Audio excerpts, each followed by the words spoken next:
Hello, legends and super legends. Welcome to Veloharmony's subscriber hangout.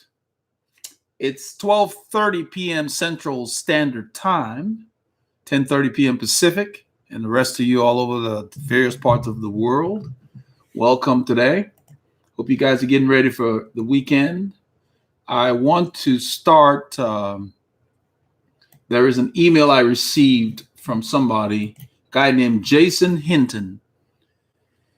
And Jason basically wanted to know, I thought this would be something that would be good for everybody. He says, I enjoy watching your videos on YouTube. I also have had the opportunity to view the subscriber chat video, meaning the live feeds. And he viewed the replays. He said, if you're doing another one on the 14th, I will not be able to participate, but I was hoping you'd cover a couple of topics. He asked for my opinion on short saddles, and I think he means the ones on those time trial bikes. And they're specific for TT bikes. Hey, Eric, how you doing, Eric? Eric Nelly. So they're just for TT bikes, and the main reason is that the UCI has rules where you have to have your saddle no closer than 5 centimeters behind the bottom bracket. And so, in order to accomplish that with those aggressive angles, like 80 degrees on some TT bikes, they design those short saddles. The nose is shorter, so that they don't have it protruding too close to the bottom bracket outside of the UCI rules. So if you have a time trial bike, that's what you need to get. That's just the way it works for that position you're going to be in, because your hips are rolled forward. So that's what they are. I don't use them. I don't have a TT bike, but if I did, I would probably get one of them. He said, for remote or self bike fitting adjustment, is a torque wrench required? It's a great idea. It's not necessarily required if you know what you're doing. And the best way I can describe it is, don't hold the Allen wrench with your hand. You end up over torquing those little bolts. Use your fingers and you'll be okay.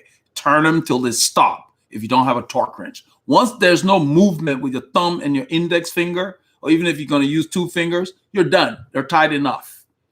But it's always good, if you're going to be doing this often, get a torque wrench. It's just better if you have carbon parts, which is what he mentioned.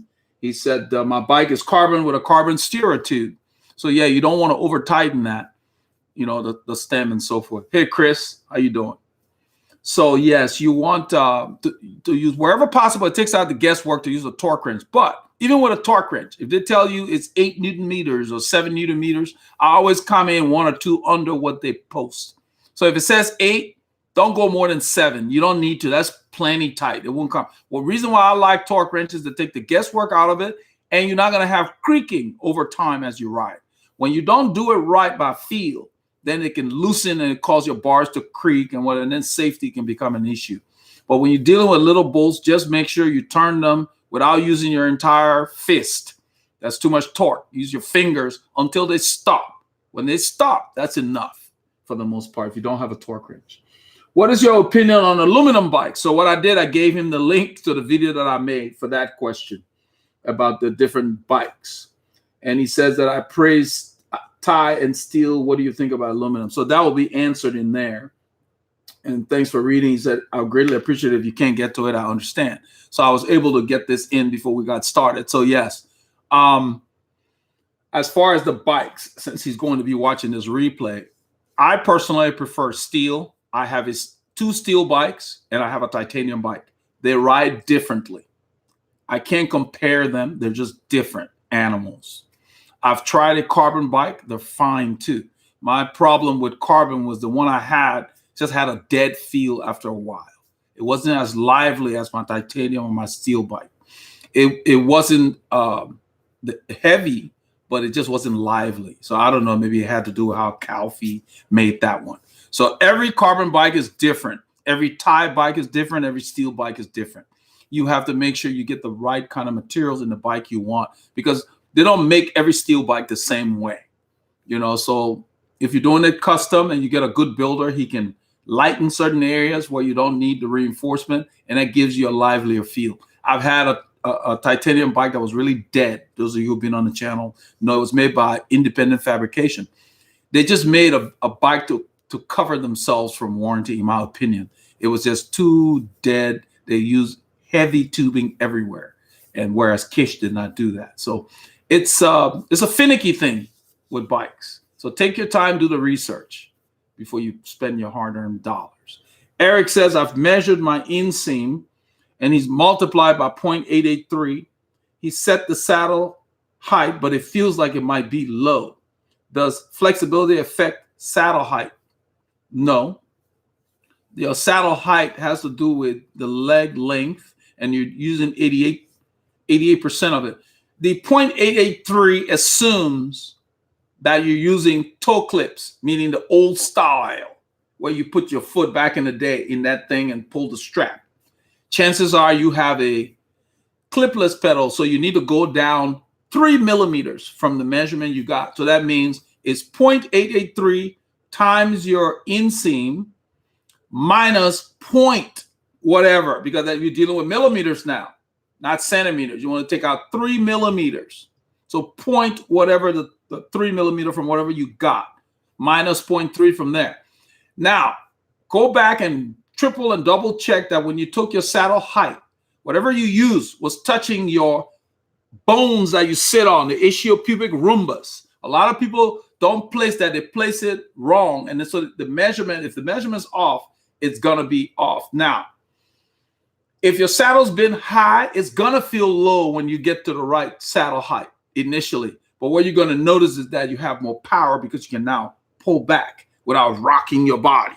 And you're not just using your quads. So unless I see what you've done, there's not much else I can give you on the topic. Just make sure you measured your saddle height accurately, and whatever measure you were using, make sure it was level. That's why I recommend people use a rule that has a bubble in there to make sure you keep it level when you do the measurement. Because believe it or not, you can lose centimeters during that measurement if it tilts one way or the other. Let's see. Hey, Aaron Powell. Hey, Aaron's one of the earlier guys when the channel was just starting out, one of our earlier legends. It's good to see him here. DJ Tony, very good knowledge, and he seems like a real person. DJ Tony says, I am a real person, DJ. I'm just a guy. I'm a guy who loves riding bikes. And I've always helped other cyclists. And then a couple of years ago, I met my buddy, Paul.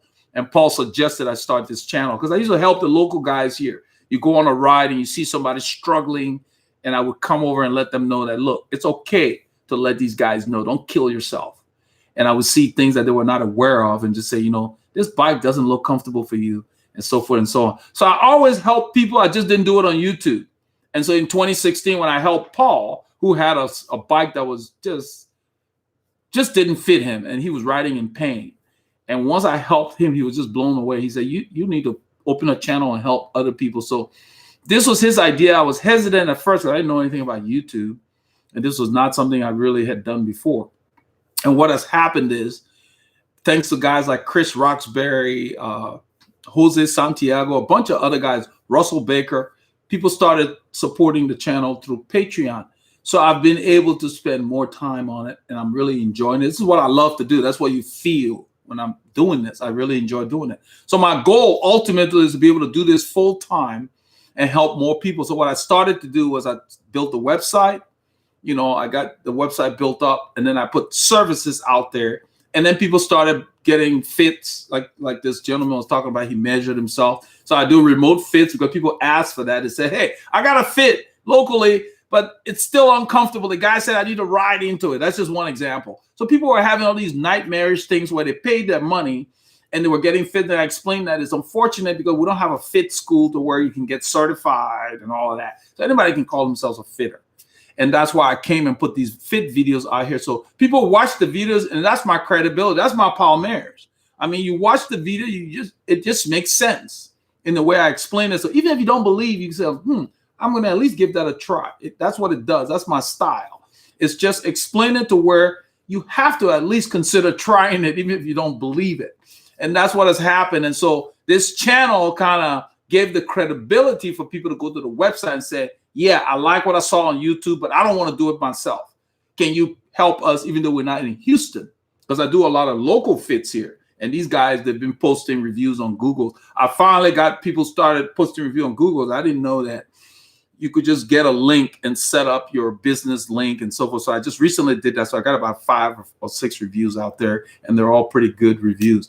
And so now the people that I do locally post reviews. But to make a long story short is my goal is to eventually divest myself from IT consulting and do this full time through the website and the services that I offer. So I'm trying to make myself more accessible to you guys. And Robert Tangler and other people have said, wow, no other cycling channels doing these live feeds. And what I found, I mentioned in the last one, was the live feeds appear to be very effective because instead of me just making a video and hoping it's a topic you want, it's like we're all making many videos. Each question here is a video. So I may not get to all your questions, but I will answer everything as thoroughly as possible so that other people can benefit from it in addition to the person who asks. So yes, I am a real person, and I'm WYSIWYG, as they say. What you see is what you get. I never learned how to pretend. That's why I don't have a whole lot of friends, because either you like me or you don't. That's just the way I've always been. It's a lot less stressful. Let's see here. Peter Rogala. Hi, Eldred. Oh, hey, Peter. Roy Bakta.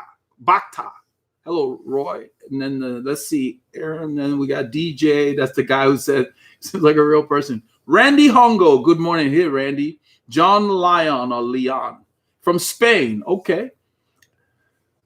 Yeah, so Eric's going to check his inseam. Eric, just make sure you take the rule and do it this way, the widest part, so it mimics the width of a saddle when you put it under you, and let it touch the sit bone. If you're having trouble finding your sit bone, take your hand, grab your rear cheek. Your middle finger touches your sit bone. That's what we sit on. It's like you're perched and suspended so your legs can spin, okay?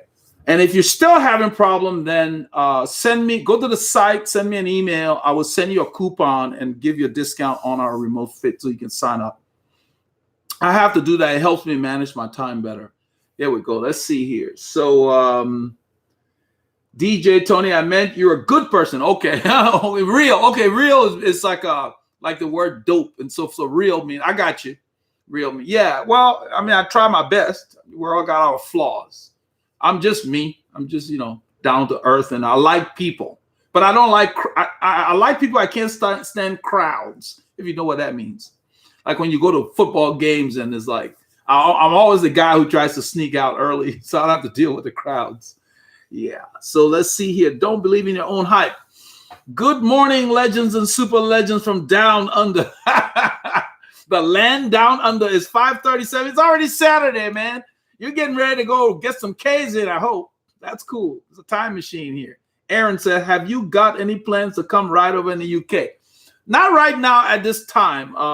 That would probably be cool. Maybe down the road. I'm not going to say never. Always have an open mind. That would be fabulous. Maybe down the road, once the channel gets stabilized, I'll be able to do stuff from there too. Because this stuff is mobile. I just pack up my laptop and I can do this from anywhere. So yeah.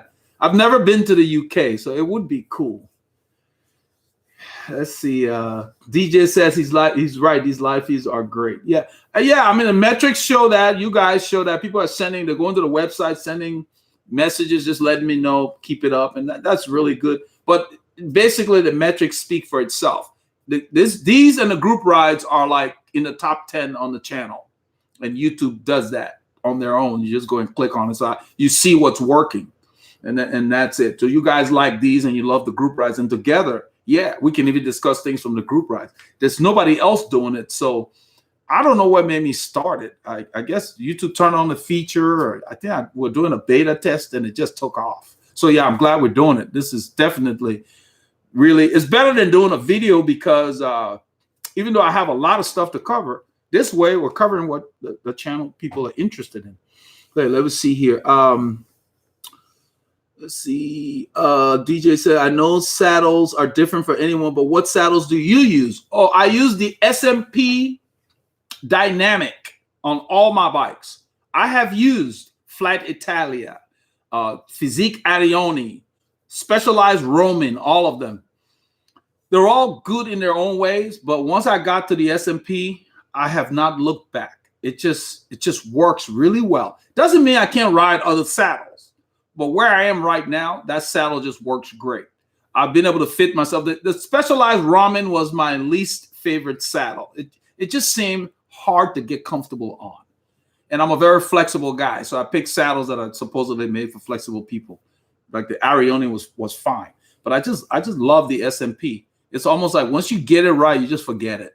And it's on all my bikes, so I recommend that. It's on our website under the recommended cycling products. If you hashtag saddles, you will get there.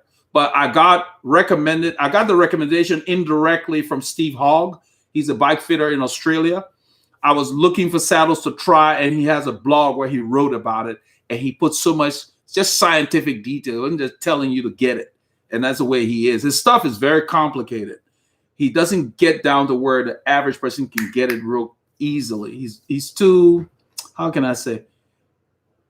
He's too complex in his explanations. He assumes you know so much about the subject already. And so, but I've learned a lot from him as far as, fit is concerned indirectly. I did not sign up for any of his classes. I bought his wares, his ebooks over the years because I liked his approach. He doesn't use these fit kits and all that stuff. He just does it hands-on. And that's what I wanted to reverse engineer, because that's more challenging than using those tools. So yes, SMP dynamic. Reason being is it fits 99% of people. If you go to their site, they'll tell you it fits small, medium, and large hip sizes, men and women. The women's model is the same. They just put pink and other colors on it that women like. That's all. The shape is exactly the same because they believe that the hip bone, the sit bones are the same. So that's the thing. Let's see here. Somebody tried to call. I'm going to put this on.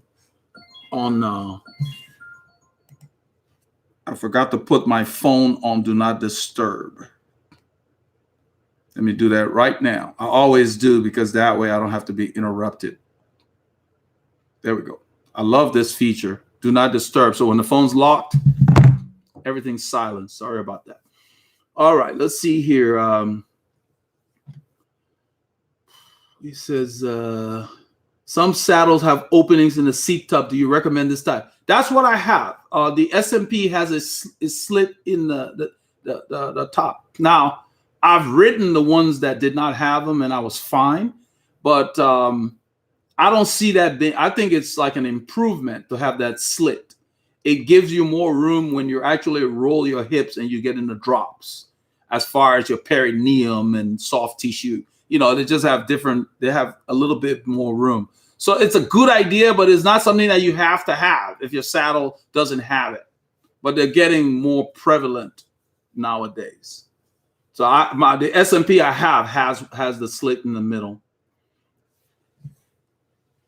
Okay, let's see. So Chris Roxbury said Veloharmony World Tour would be cool, because people say it would be cool if I come to the UK. Maybe in the future, anything's possible. As the channel grows, it'll be something unique. That would be cool, yeah. So I love traveling.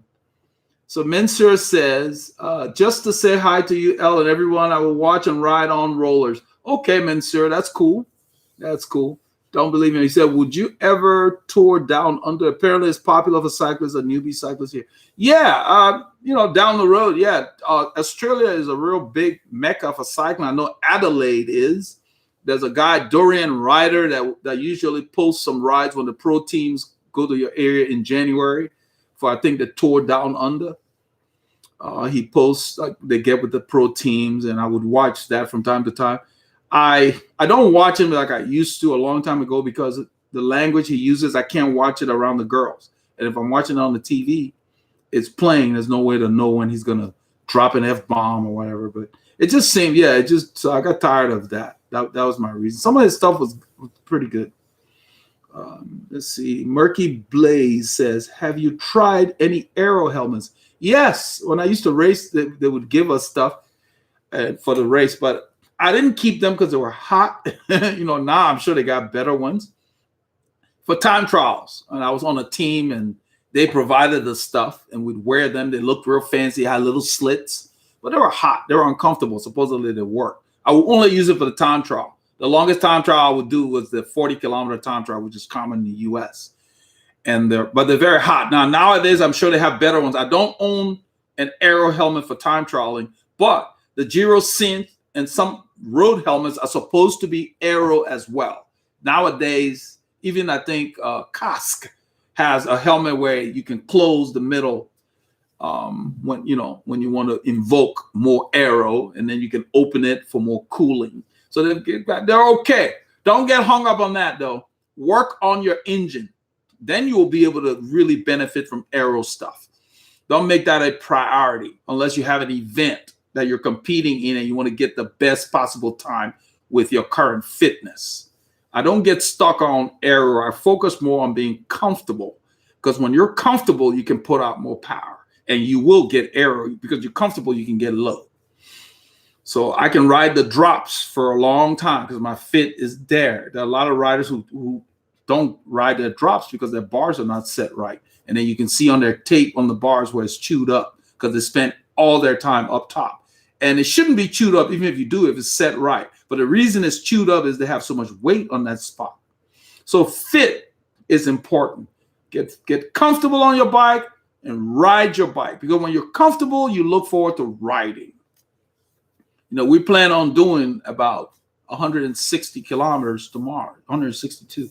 So about 100 miles. So it'll probably be 5.5, 6 hours, something like that.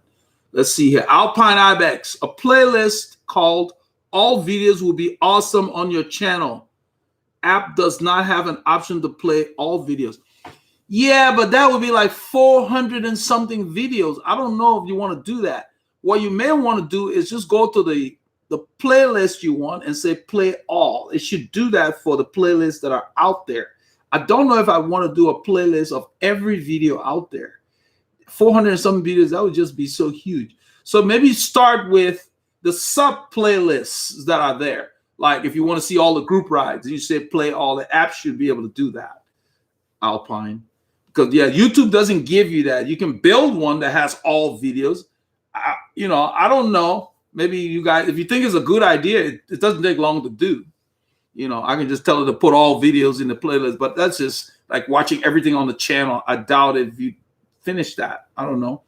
But maybe that there's a need. Just maybe we can do a poll on that and see if you want that, because I can put that out there. But yeah, we have the playlist broken up. What I chose to do is I put the playlist in phases, meaning people come to the channel. If you're just starting out, I put it in phase 1, then phase 2. There's phases of cycling. So if you're more advanced and you only here for phase 3, you go straight there, go watch those videos. If that you're not forced to watch all of it like you're suggesting. So I don't know how popular that would be. Let's see. Would you ever do the Tour Down Under? Apparently it's popular for cyclists here, or newbie cyclists here. I don't really know much about it. I don't know if they let amateurs in. I don't race anymore. I don't know what the requirements are, but as far as distance, yeah, that's the kind of riding we do now. We do a lot of long distance riding. So I could conceivably do it, but it's not something I've considered, Yeah, I've done that stuff before where you're racing for like a whole week, mountains. We used to do it in Colorado. It wasn't a course. I don't remember. It wasn't a course classic. It was something smaller. The time I raced, the U.S. was not big in racing. So it was like we had, the races would pop up. Then the next year, the sponsor for that race would be gone. So you didn't have a lot of repeat events like you guys have nowadays. So cycling has grown quite a bit. Let's see here. Let's see. A playlist called videos. Okay, I reduced. So this is Eric Nell. Eric says, I reduced my PSI again to 95 on the front and 100 on the rear. Okay, I rode a 23-mile segment and finished with an average of 20.2. I know the average is, but that's my fastest. Okay, now here's the reason. I mean, that's okay, but here's the reason it's a red herring. Is because he said, I know that average speed is a red herring, but that is my fastest. The reason it's a red herring is, how do you recreate the same conditions if you were to do it again? Because you're not in a lab. If you were in a lab on an indoor trainer or rollers, then yes, you could change the PSI, do the same, and then, that's what I mean. I think what you should focus on is the fact that your comfort, compare your comfort to before you change to that PSI and what it was at that time. and then find what works for you. Because once you're comfortable, man, you're rolling. It's not the PSI, high PSI does not make you faster. In fact, they bounce. And you're slower when you're bouncing because there's no contact with the road. So just get it comfortable. You should not have to go over 100 PSI for clinchers. I know we hear stories of the pros putting high pressure, but they're probably riding tubulars and they're doing an event where the road is buttery smooth. They're very specialized situations. Don't try to replicate that on the road. It's just too uncomfortable. The tires are too hard. You don't need that. So that's good to know that you went faster. And if you're comfortable there, I mean, I ended up settling because I went, like when it rains, I go 85 in the front, 90 in the back. But on the dry, I do 90, 95. And I'm 86 kgs right now. So yeah, I don't know there's a difference. Very comfortable. I love it. I would not go any higher. And I've been doing that for a long time because the coach I had was old school.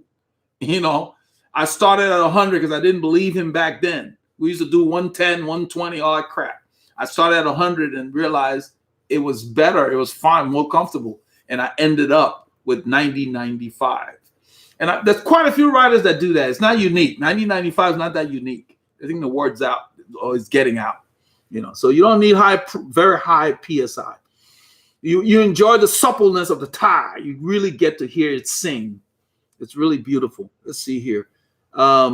Randy Hongo said, I can vouch for SMP Dynamic. It was much better than the stock saddle on my bike. So Randy has the SMP. Yeah, I was turned on to it, like I said, reputable bike fitter, you know, Steve Hogg wrote about it extensively, very scientific write-up, you know, and that was what sold me.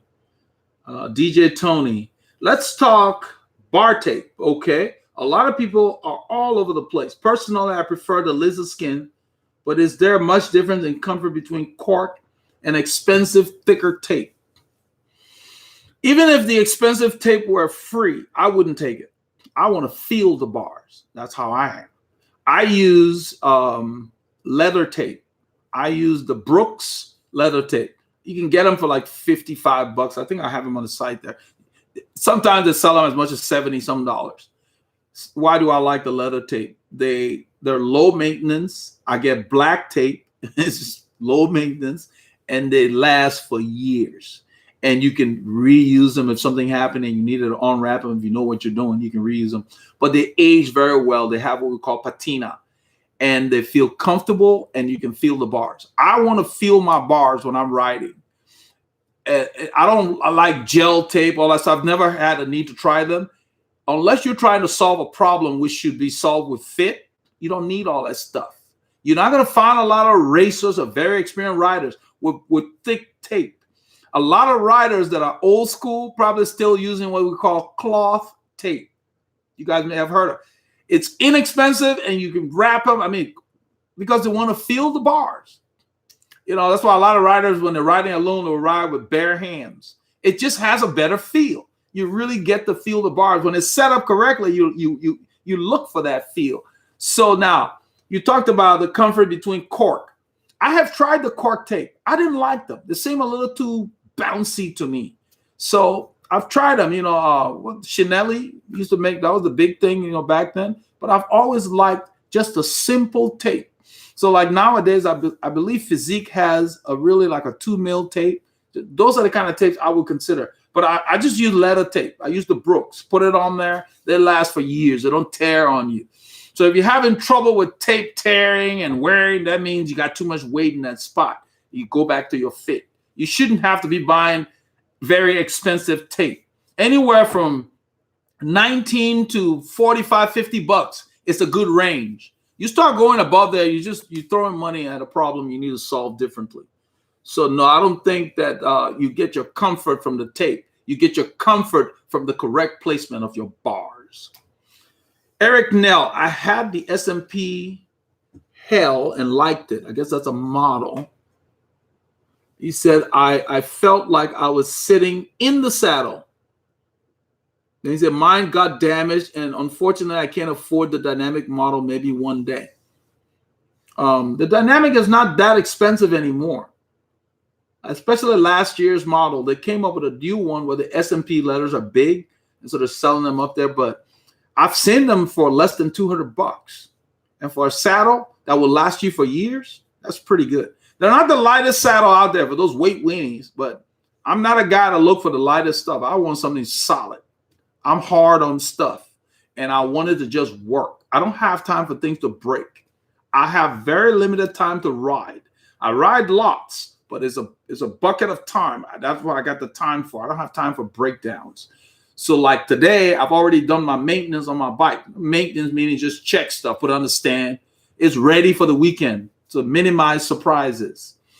So I mean, I don't know. You can save up because you just shop around. Go to Competitive Cyclist, Amazon. Look at the link on the website, veloharmony.com. Recommended products, hashtag saddles. I think that's a pretty good price there I got through Amazon. They're not that bad anymore. They used to be upwards of $300 and something. And maybe the new model is still, but now you can find them for less. They're great saddles. Let's see. Don't believe you said DJ Tony said it would be cool if you can come to the Bay Area. That's California. Okay. Maybe later. I mean, I've spent a lot of time in Orange County and all those places, so I'm very familiar with that state, the state of California. What's your take on Steve Hogg's bike fit? This is Don't Believe in Your Own Hype asking. He said, what's your take on Steve Hogg's bike fit approach? Related to Paul Swift bike fit and other bike fit system. What makes a great bike fitter? Okay. Trying to be fair to everybody. Steve Hogg's approach I like because it's hands-on. He's not depending on a tool to do it. In fact, Steve has created a lot of tools to deal with what we call non-standard fit. People that have leg length discrepancies and so forth and so on.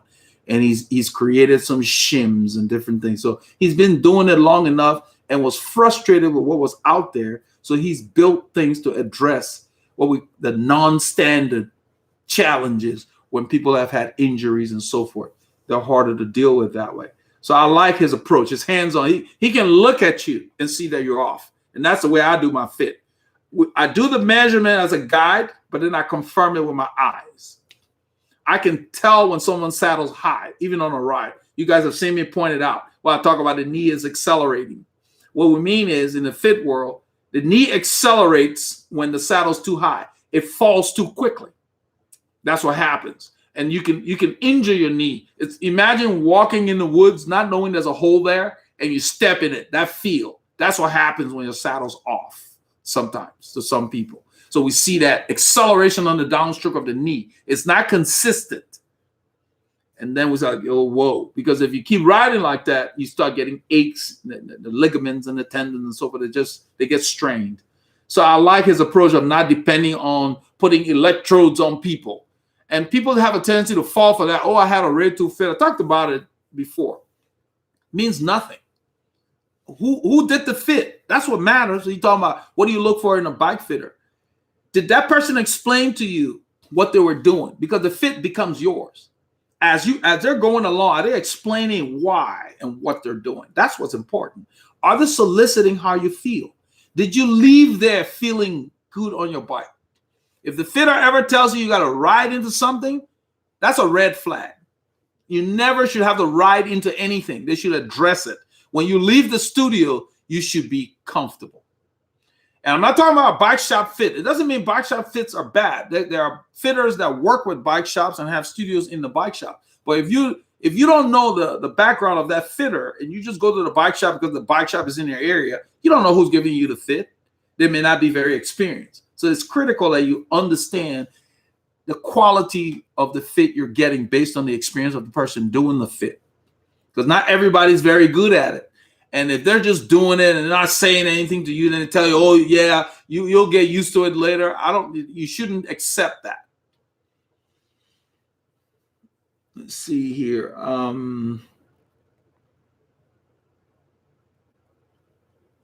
DJ Tony says, I know you focus on comfort rather than weight or tech. However, at some point, a heavy crossbag will cause you to burn out quickly, right? Not necessarily. When you say heavy, I don't know what you mean. It's relative. When you say a heavy crossbike. if the bike is heavier than the people you're riding with, yes, you're going to be working harder. I don't know if it'll cause you to burn out. You'll be working harder. And what's going to happen is your engine will get stronger because you're carrying more load. Now, you wouldn't necessarily be able to keep up with guys who are at your same fitness level in a situation where, let's say, an uphill and so forth, or on a very long ride. You might get tired before they do. That's something. But nowadays, all the bikes are so close. Unless your bike is 10 pounds heavier than everybody's, I don't see that being an issue if it's just a few pounds. So when you say a heavy cross bike, it's kind of relative. I wouldn't get stuck on that. I don't know what you mean. Is your bike a 30-pound bike? If your bike is around 20 pounds or less, you're fine. 2 or 3 kilos is not going to kill you that much. You'll be a stronger rider when you do get the lighter stuff. But don't focus on that. If you can get a lighter bike, by all means, get it. But don't let that stop you from going to ride a group ride because your bike is heavy. Knowing that your bike is heavy, sit in there and rest and save your effort for the hills, because that's where the weight plays a factor. Once you're rolling, it's not that much unless you're accelerating and the speed's changing a lot. But then you need a road bike for that situation. Why would you take a cross bike to compete with mates that are doing, road-related events? But if that's all you have, you can still go out there. People come. I've seen people on road rides with mountain bikes. Just knowing that, so what if you can't finish the ride? Your bike is not exactly there. I just like to be cautious when it comes to stuff, because this sport is getting too expensive, and I don't want people to think that you got to have exactly this to participate. Go with what you have, and when you're ready to get something else, then fine, get it. But knowing that you got a bike that's heavier or for another event, just don't expect to win the sprints. I mean, if you do, great. That would be so much better. If you do, then you say, wow, when I get the right bike, I'm going to really be flying. That's the way you want to look at it, So let's see. Hi, everyone. Perfect. Just finished the ride. Nicholas Rizos, our super legend. Welcome. DJ Tony. I like the Specialized toupee for the cutout and comfort. Great, DJ. Saddles are very personal. You got one that's working, stick with it. You get multiple bikes, stay with the same saddle. Then your measurements and your dimensions will remain the same. It'll be easier to set up the other bike. When you change the saddle, the setback changes, and where you sit on the saddle changes. So you got to find your sweet spot on the new one again. Then he said, that said, I need a narrow saddle so it doesn't cut into my sit bones. Well, that means the Specialized toupee is not narrow, I guess that's what you mean. So that means you don't have the correct saddle yet. That's why I recommend the dynamic. It works for most people out there. All 3 sizes. Hey, Robert, good blustery, windy day to all. Yeah, it's blustery and it's staying around 9C, thereabouts here. It was supposed to be warmer, but it won't be. So tomorrow is supposed to be sunny and a little warmer. We're going to get to about probably 13, 14C if we're lucky. It'll be 60, 61, something like that. Start out cold. Don't you believe in your own hype? What's the main purpose of shims being used by bike fitters? Stability issues of a ride, leg length would this be masking the issues instead of solving the issues like getting stronger? No, nobody uses shims that don't need them. Some people have leg length imbalances just naturally. Some people have that because of injury or other things, accidents, whatever happened. And you have to address that, because you have to set the saddle for the shortest leg. So basically you have to accommodate, let me state it this way, you have to accommodate the shortest leg, because if you don't address that, they would always be off. Then they would have discomfort on one side, saddle sore, rubbing, whatever. So if this leg is shorter, you put a shim in there so that you set the saddle for the longer leg. So they're both at the same length. The human body is not symmetrical. We're not. Nobody is symmetrical. The bicycle is. So we make the bike fit your asymmetrical body. That's why your hoods might be a little off. Sometimes they're not the same position. That's okay. My cleats are in different positions on each shoe. My right shoe, the cleat is a little further ahead than the left, because my left foot is longer than my right. So that's why it's, you know, that's what you do what you need to do. So yeah, that's why shims are there. They don't use them if they don't need it. If I don't need shims, I don't use them. So you can look at somebody and then you say, oh, you're still rocking on this side. Then they'll tell you, but this side feels good. And then you're gonna have to, that's why we measure the inseam first and then put you on the bike and look at you. And then we can tell whether the saddle's still high because we'll look at both sides. It's important. No computer can do that. The person has to tell you how they feel. So feedback is important because I can fit myself easily because I can feel it. I can't feel for you. So when the person's sitting in the studio, good fitters will talk to them because we know what to ask. We can look at you and say, that's got to be rubbing over there. Then they'll say, oh, yeah, because they're not sure what to ask. You know, so yeah. That's, let's see here. Yes, it's necessary. Don't believe in your own hype says is it necessary to use shims? Only if you have an imbalance. Only if you're correcting something. No fitter would recommend a shim out of the gate. Because there's a small percentage of people that have these imbalances, and we have to address that. That's the reason why most fitters will have a standard bike fit, and then they have a fee for non-standard issues because they take a little more time. They got to order the shims and so forth and so on. You know, I don't keep a lot of shims around. They get used up, you know, for a few, every now and then I'll order a batch, but they have to be molded for each person because the shim, it's just, sometimes they'll use like foam or something, you know, whatever material, like Specialized makes a lot of different shims. Sometimes we have to file it down to accommodate somebody might need 1.5 and the shim is 2 centimeters. But a lot of it is 5 millimeters or less. The corrections are so little, but it's important. And what I usually do, whenever possible, I want to put it in the shoe. I don't want it outside under the cleat and all of that. So wherever possible, if I can use a wedge to accommodate that, I'll use that. It stays in the shoe. It's more stable. It's not exposed to the elements to where the person will have problems with it when they change their cleats and so forth. So no, but it's not every day. It's not frequent. Okay, let's see here. Charlie Hughes. Yeah, I hope I pronounced that correctly. Hughes. He says, hi, Elder. Good to see you're consistent with these live streams. Very informative. I'm trying my best. What I found, as I mentioned earlier, Charlie, is that in my mind, it seems like we're making a video together. We're making many videos together. Each topic is a small video. So this is almost like a menagerie of videos. That's what I like about it. Plus, the metrics show you guys like it. Your comments indicate that you do. So why not? That's why I don't have to wonder, this video I'm making, are they going to like the topic? So you'll see, I will not stop making videos. There will be topics like the one I made last night that will come out.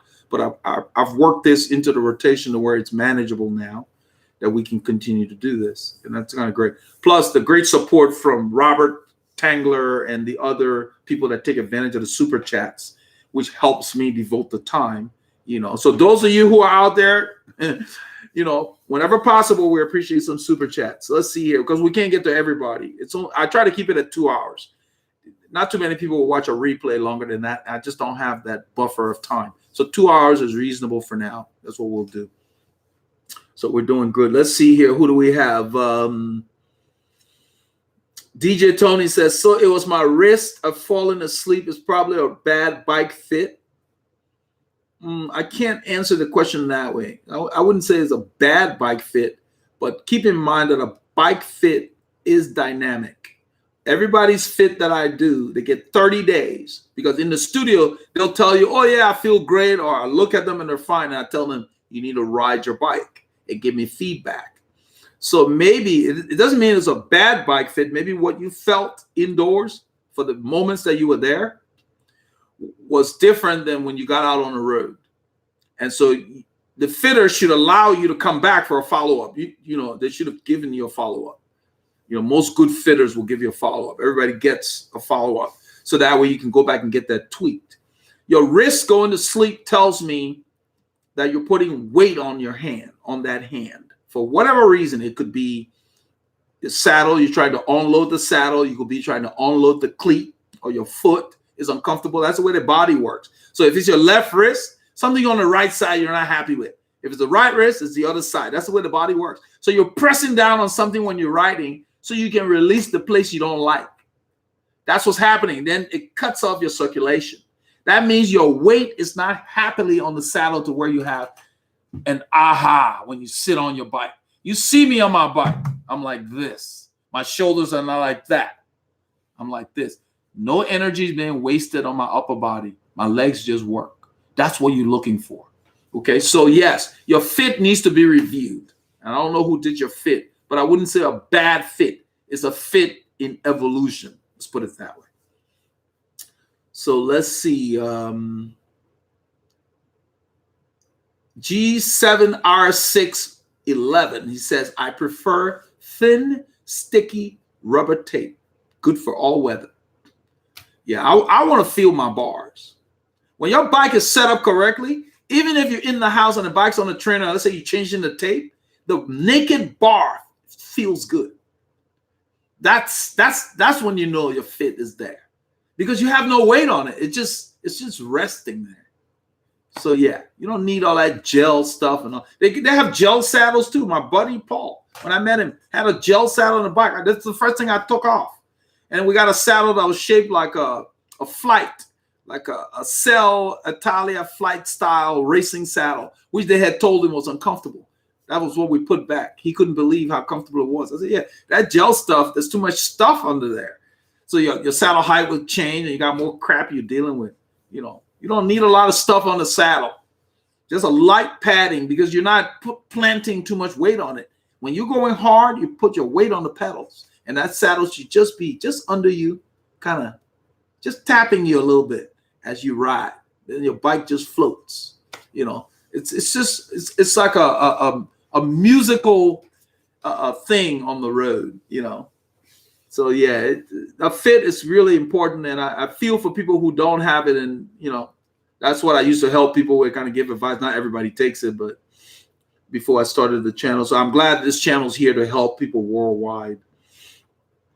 DJ Tony says, did I skip? This is Stefano Mancini. He said, hey guys, what's happening?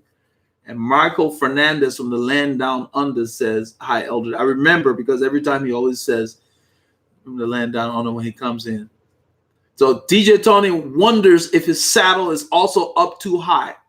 Well, stop wondering. What you want to do is look at the video on setting your saddle height, measure your height, start with that formula, and then compare what you get. Start with the formula minus the 0.3, not 3 centimeters, 0.3, 3 millimeters. Start with that and then see how it compares. Don't change anything. Just get the number and then measure your saddle height. In the saddle height video, I talk about how critical it is to measure negative edge. Measure the side away from you. So you will be measuring across the horizon of your saddle, not the side closest to you. That's important. That's how you get the height, since you don't have something to lay on top that will be consistent. So you measure away, like the horizon. Make sure the tape. That's why I use that metal tape with the little thing on the end that can obscure that. All of that's really important, because once you get that right, all the numbers, everything. Once the saddle's right, the other setup's easy, especially the cockpit. So let's see here.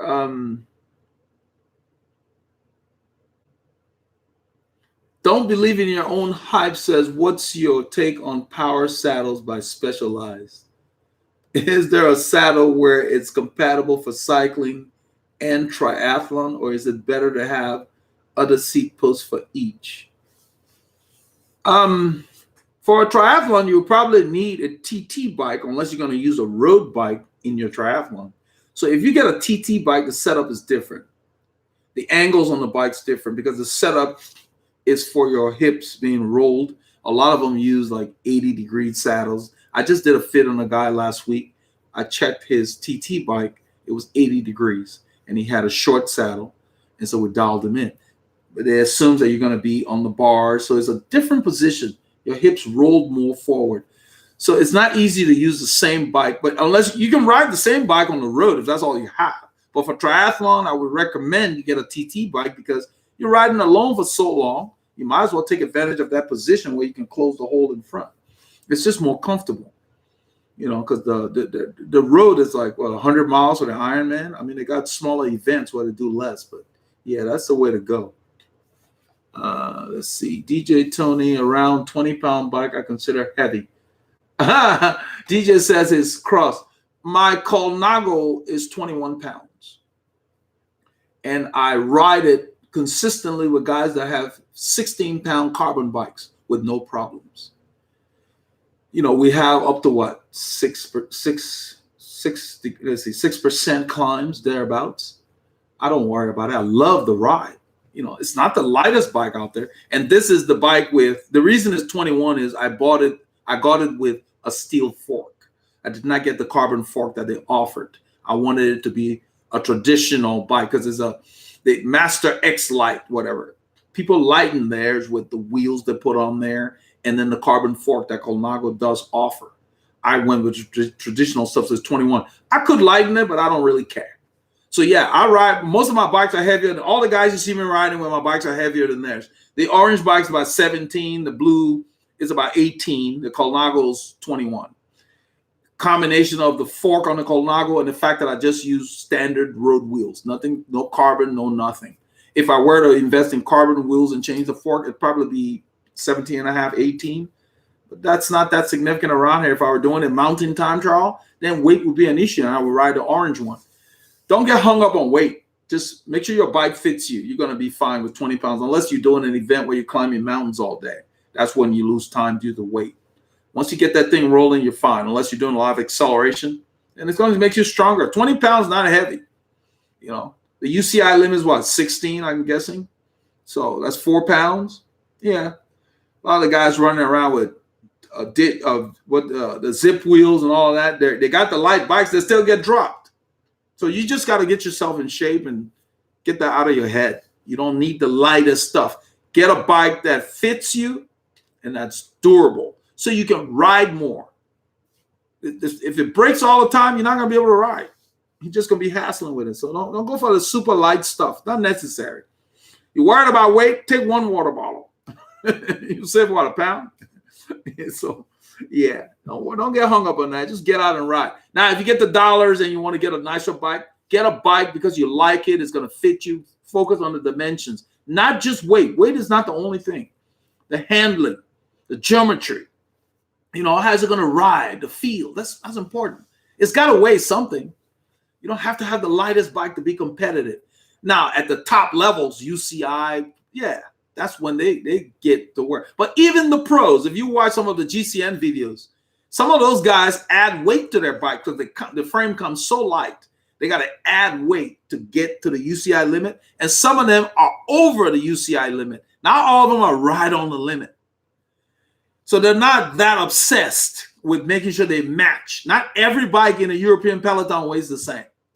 So don't get hung up on that. It's not that big a deal. Not at our level and the kind of riding we're doing anyway.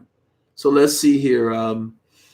DJ Tony says, knobby cross tires will slow you down. No. Well, why would you ride knobby cross tires on the road?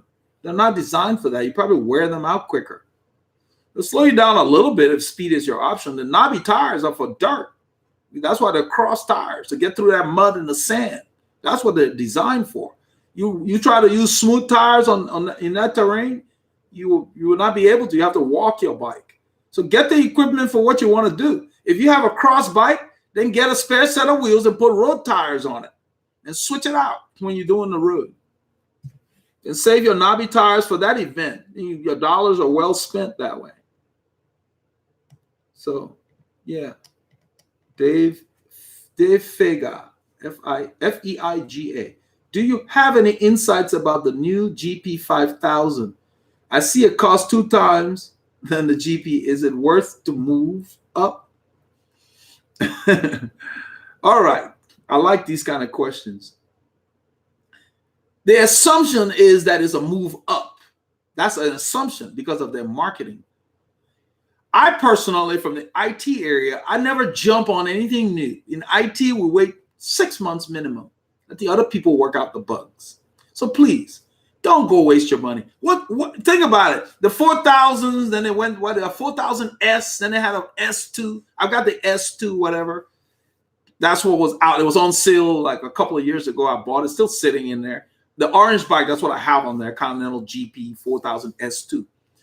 I can't tell the difference between the S2 and the S when I had it. So yeah, I just bought them because they were on sale. What's the rush to get the 5,000? What has happened to the 4,000 that now all of a sudden is bad? That's what I'm saying.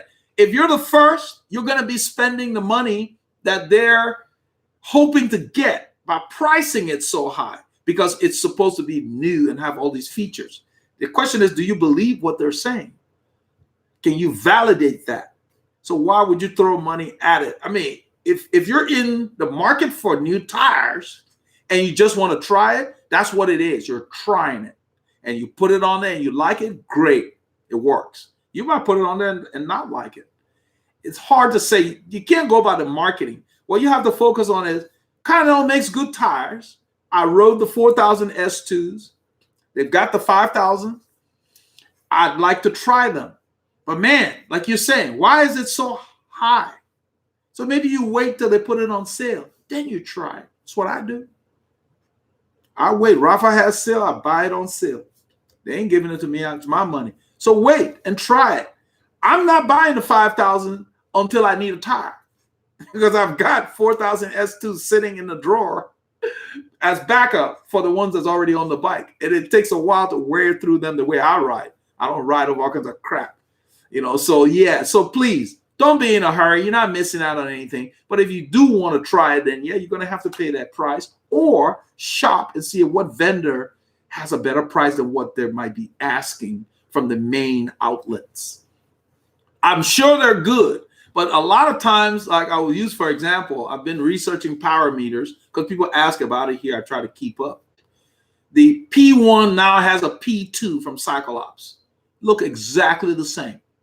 My YouTube creator mate, Shane Miller, did an excellent video on it. And he himself was like, the only difference was the cover, well, physically, it's painted silver instead of black. And then the cover for the battery compartment is using a smaller Allen key, but it's taking the same size battery. So he was a little like subdued. He couldn't get excited about it. He didn't see that many changes. You know, it's like, man, they call this a new release. You know, what are they really doing here? So, you know, so that's the thing. It's kind of like you got to be careful with the planned obsolescence these guys put in there to keep coming after your hard-earned money.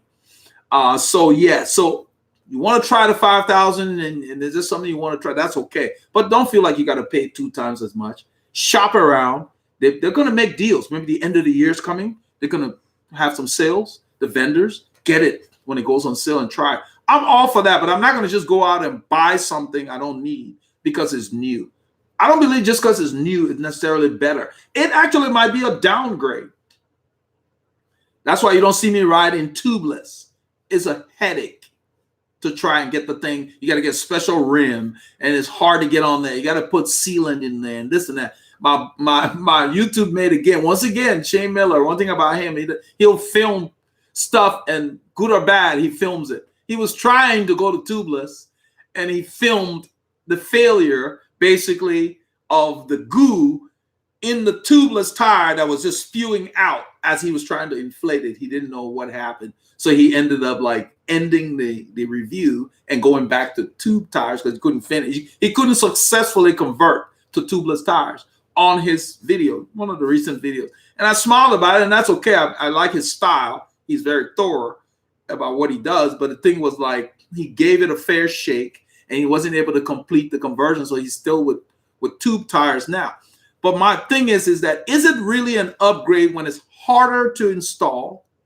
You got to put goo in the tires, and they still suggest that you carry a tube because you might get a puncture or a cut on your tire that is too big for the goo. I don't know about you. When I drive my car, I don't have a tube in the car.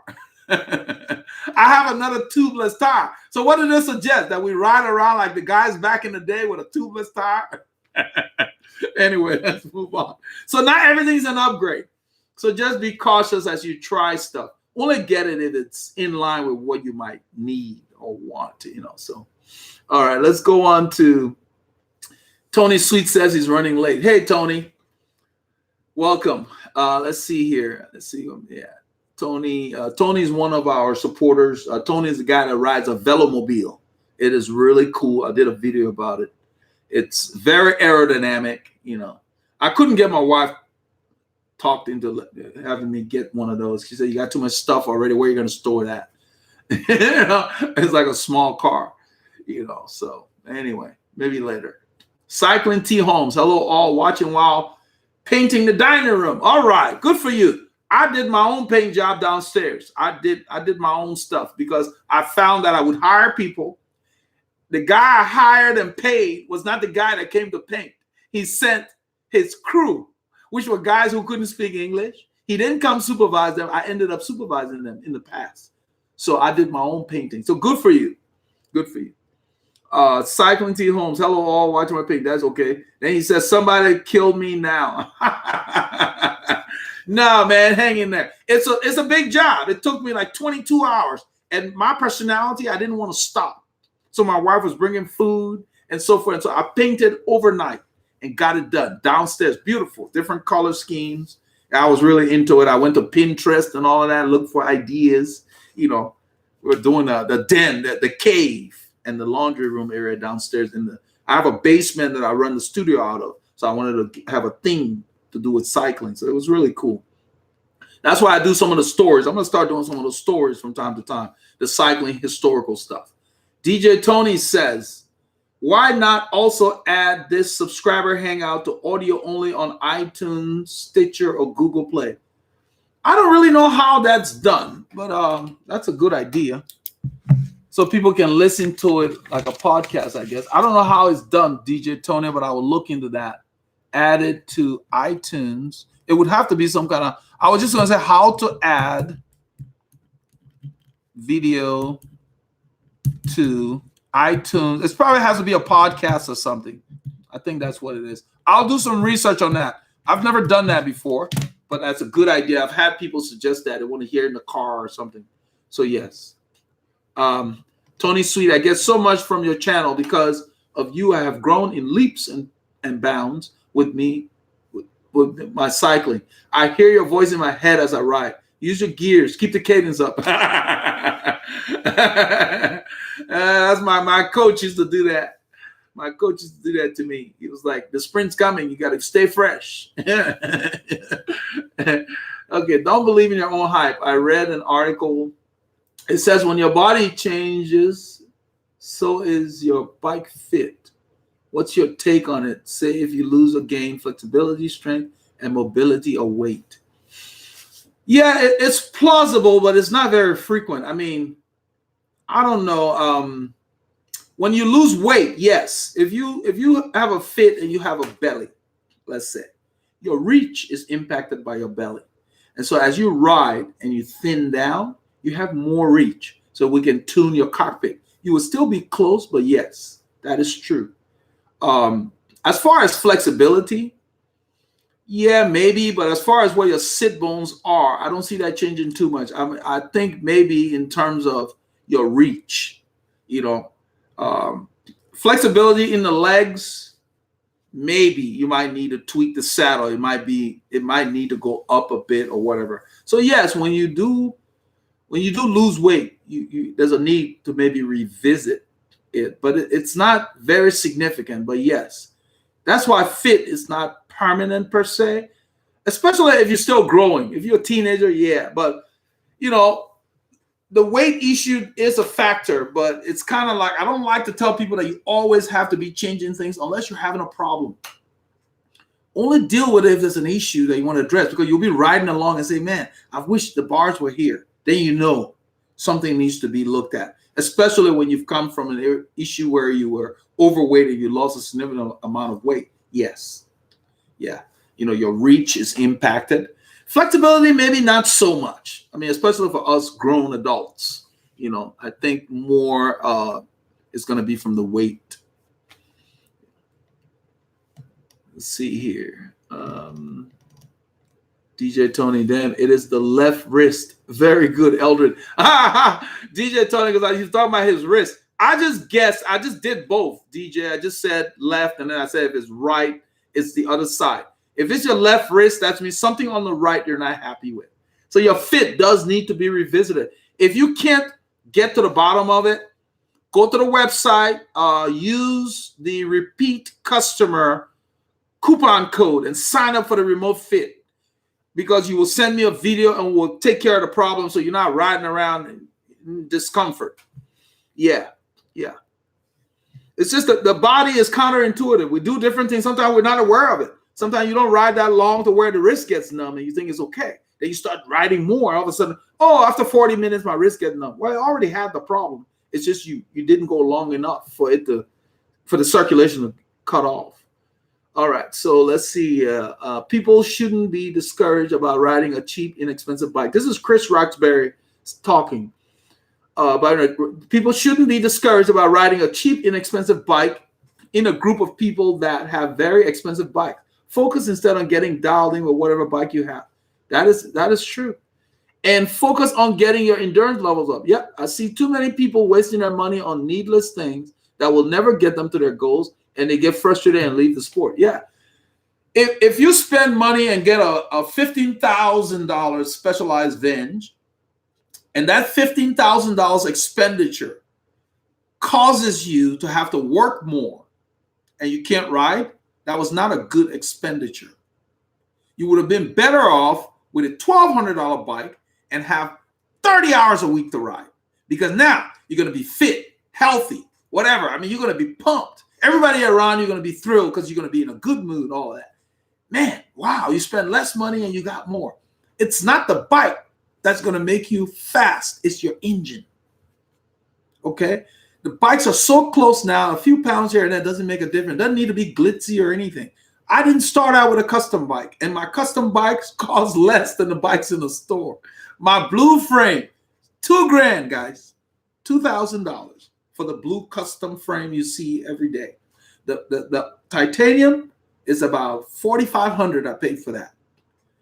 Okay, that's just the frame, and then I sourced the parts for the group of myself. So I paid maybe $1,600 for Super Record, because I was buying the prior year's model at the end of the year. I sourced it while the bike was being built. Point I'm trying to make is you don't need to throw a lot of dollars to get a great bike. That's the reason we're introducing custom bike fitting purchase for those who want to do titanium bikes. Kish used to build steel bikes. The market for steel bikes went down to where he needed to focus on titanium bikes, because the welding of titanium, everything that's involved, it's very involved. Not too many people do it very well.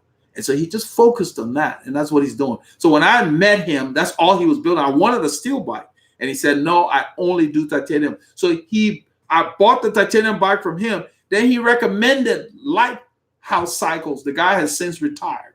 So he pointed me where to get a steel bike, because I didn't give up wanting to get a steel bike. And the point I'm making is that you don't need to spend $10,000 on a bicycle. It is just a bicycle. So if you have to wait till it's on sale, fine.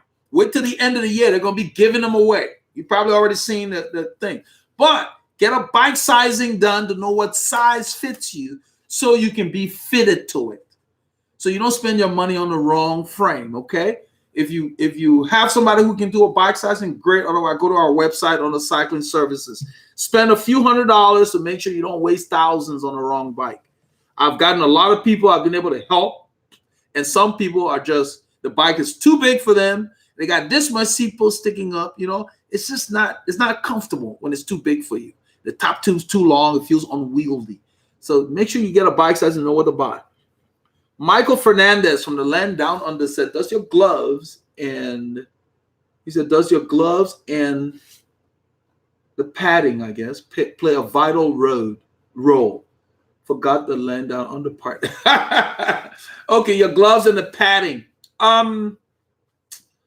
I guess somewhat, but the gloves I buy they have very minimal padding, like the team gloves, the Santini. In fact, Chris Roxbury purchased one of our team gloves.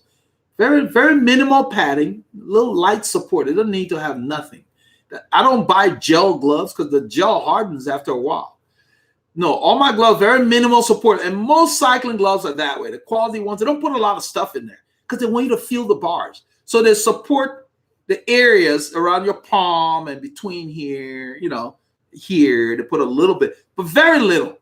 You don't feel like there's too much stuff in there. The good cycling gloves are just made right, and most of them are pretty good. But I've never owned a gel glove. I've just heard about them. I've had no reason to get them. In fact, I said earlier, a lot of riders, a lot of very experienced riders, when they ride with their mates and the weather permits, they ride no gloves, bare hands, because it feels really good. I do too sometimes, but the weather now, and if I ride in a group, I put on gloves, because if you ever fall, it's good to have extra. The gloves are like extra skin. So yeah, solo or with Paul, I can do bare hands when the weather permits. With the group, I'm wearing gloves, even the short fingered ones. So all my gloves have very minimal padding. Even the thick, deep winter gloves you guys see me wear from Rafa, there's not a whole lot here. There's nothing in the way. You can feel your levers. They designed it that way. What's in there conforms to the form of your hand. It may appear bulky, and maybe they put it on top or whatever, but it's not in the way. That's the reason I go with companies that are cycling specific, because these guys ride bikes. So they test those products on bikes. So your chances that you're taking is smaller when you try their products. I don't try too many things at full price, guys. I'm going to try something for the first time, got to be on sale. And then a company like Rafa, you can try for 90 days. And if you're not happy, they will make it right. And then they send you a label. So if I get it, a lot of times you've seen the reviews, I don't even pull the tag. I try it on first. If it's not, I send it back with their label. That costs me money. Just time going to the FedEx box to drop it in. There aren't too many manufacturers that send you a label with their product. Everything Rafa ships you comes with a return label, prepaid. I have so many of them that sit in the envelope that they send them in. They just send you a label. It doesn't expire. FedEx ground. They used to use UPS a while back. Now it's FedEx ground. So you can try their stuff with no hassle. Send it back. They refund your money if that's what you want, or they switch it. So that's a reason for picking stuff to try. Look at their return policy and try it, or try what you see the riders in your group that look like they know what they're doing. Talk to them. Hey, man, what do you think about those gloves? I like the way they look. That's how I found that stuff. Don't be shy. All right, let's see. Stefano says I should start a podcast. Not too many cycling podcasts. I'm going to look into that, and I'm hoping that I can use older stuff and create podcasts off of them. I'm going to look into that. I'm going to search how to do a podcast from YouTube, something like that, and get that, because people have asked. You can listen to it in the car. I like to listen to it too. All right, let's see here. Matthew Delcourt. That's a new name. Welcome, Matthew. Matthew, his name is spelled Mathieu. So not the standard Matthew, but I think it's pronounced the same. He says, have you ever ridden in Los Angeles? No. He says, great riding over here. You should check it out. Huge community too. No, I haven't ridden in Los Angeles. I've visited your fair city many times on business, but I haven't been blessed to ride there. Yeah, I'm sure. Well, cycling is very big in California. When I used to race, there were a lot of races on the calendar in that state. California, and I think Georgia kind of caught on. So yeah, cycling's always been big there. California is a hotbed. Charlie Hughes says, if you were to buy a road bike from one of the mainstream manufacturers, what bike would you go for? You guys are not going to be surprised, I'm sure. Cervelo, if I were. Reason being, the fit, the angles, they got it down. They've invested the time, the engineering, the quality. It's easier to fit. They have more angles for us big guys without buying monster frames. I can buy a large Cervelo. The top tubes are long, like the R2s and all that kind of stuff. So their angles will allow me to set my saddle setback properly without getting a funky, huge setback seat post. So yeah, Cervelo. I wouldn't do Giant because they have proprietary seat posts, meaning they're not round. See, with Cervelo, I can buy any seat post I want. If I don't like what comes with the bike, I can buy an FSA, like I have on my Colnago, which will allow me with more setback if I needed to. You can't do that with Giant because they chose to make one setback for their proprietary wedge-looking seat posts. If you're going to make fewer sizes, give me more choices in seat posts. And then, Paul has one of their bikes and he wanted something that would be set back a little more. He called them and they're like, no, that's all we have. You have a problem. If you're going to give me fewer sizes, make different seat posts so I can choose what I want if I want to be, So no, I would do Cervelo. Cervelo sells their bikes. That's why you see a lot of Cervelo on the rides. They put so much in the bike shop. The guy put them on sale, and those guys, that's when they bought them. They were on sale in the local bike shop that we have out here. Let's see here. That's carbon now. As far as other metals, with steel, yes, Colnago. That's why I bought that off the shelf. Colnago would be it. And then you can do, if those of you who are not purists, you could buy the Colnago X-Lite, put the carbon fork that they make for it, and then carbon wheels, and you probably have a 16, 17 pound bike. Those, there are people that have the X-Lite like I have, that's much lighter. The steel fork's heavy, but I just like I like the look. I used to race with those things, the Pinarellos and all of that. So I grew up on steel. So I wanted a purist bike to at least have. And that was on sale. I got it from some company called, I think it was Pro Bike Kit, a total bike in the UK. They had it on sale and I grabbed it. Bought the frame and built it up myself. All right. So let's see. Nicholas said, my socks are 2 pounds. Nicholas Reiser said his socks are 2 pounds. I don't have any 2 pound socks. So maybe he's just being funny about the weight thing we're talking about. Don't get hung up on that thing, man.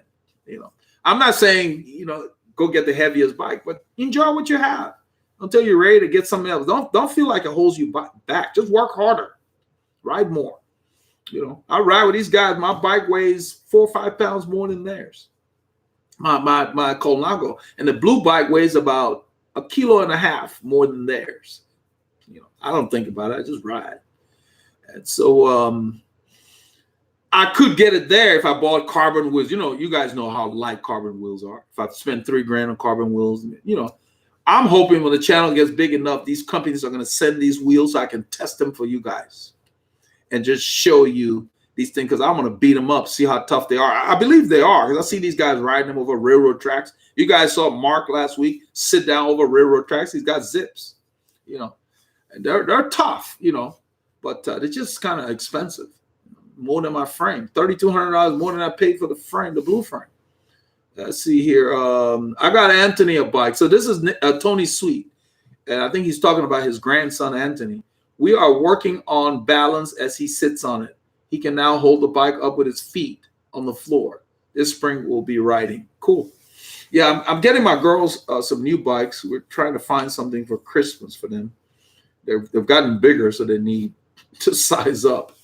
We're not going to spend much on it. They're hard on it. They're dropping them around all over the place. So I don't want to get them anything with baskets on the front or the frilly things on the end. No, I'm getting them a bike that looks like it's for battle, like a mountain bike style, just simple BMX style bikes in their size.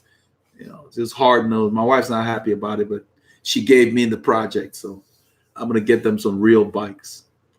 Let's see here. Shane's Cycling T Home says Shane's tubeless failure video was due to him trying to skip a step.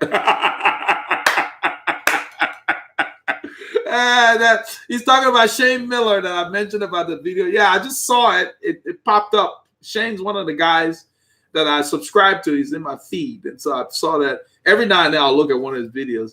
And yeah, he said he tries to skip a step. He had already been running tubeless for 6 months. He finally had to do some maintenance to the tubeless system. Okay. You see, he didn't tell us that. He said, I'm going back to the tube. Yeah, so he left that out. Okay. Todd McDanger. Thanks for sharing, Cycling T Homes. Todd McDanger says, what is your go-to chain lube and why? Excellent. Let me get it. Let me get the link so you can get yourself one, because I think it's the best. It's called ProLink Gold. They don't sponsor us or anything. I bought it. I like this so much. I bought the refill to pour in the little bottle because it was better value. Let me find it here. What I like about it is I can use it in the rain. It's not a wet lube, it's a dry lube, but it works so well that I can use it in the rain and have no problems. But what I like is it cleans as it lubricates. I don't know what it's stored under, so I'm gonna have to scroll. And it's light. When you put it on there, it goes in real quickly, so you don't have to wait too many hours for it to get on the pins.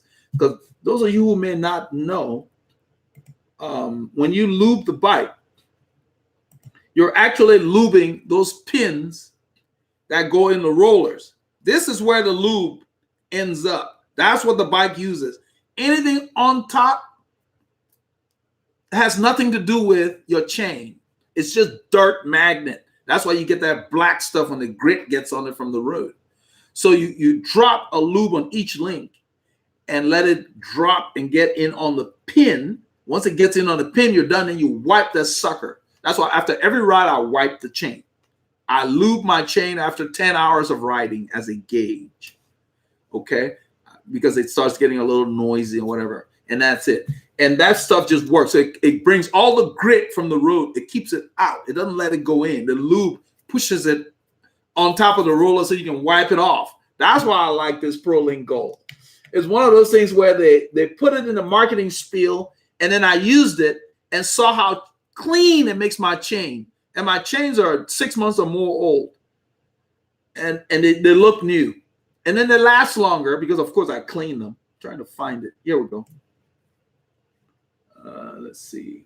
Yeah, it's called, it's under lubricants. I'm going to put the link here. That's what I was trying to do. I'm on the website here. Hashtag lubricants.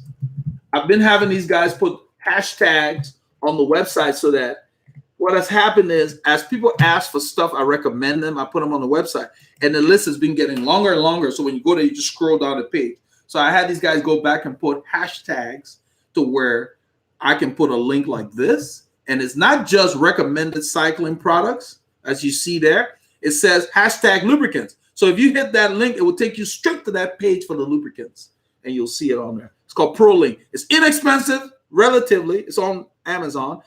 But I bought the refill after I liked it so much. So all I do is pour it back in the bottle. It's easy to apply because you just unscrew the top and it drips.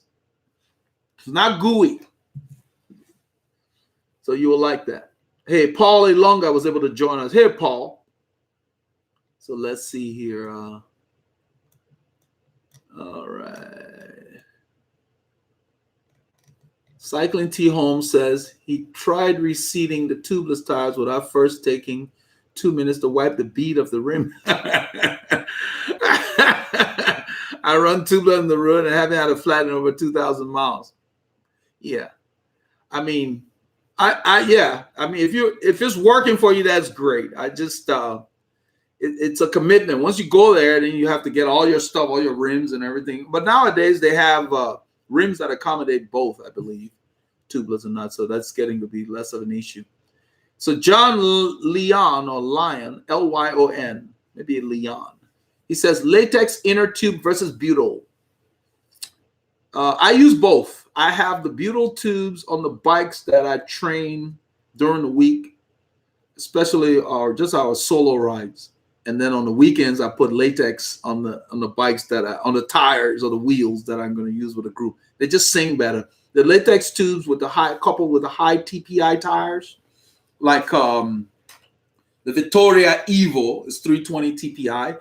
I don't know what the TPI number for the Continental GP 4000 or the 4000S or the 2, whatever, but they're up there. They have a tubular-like ride.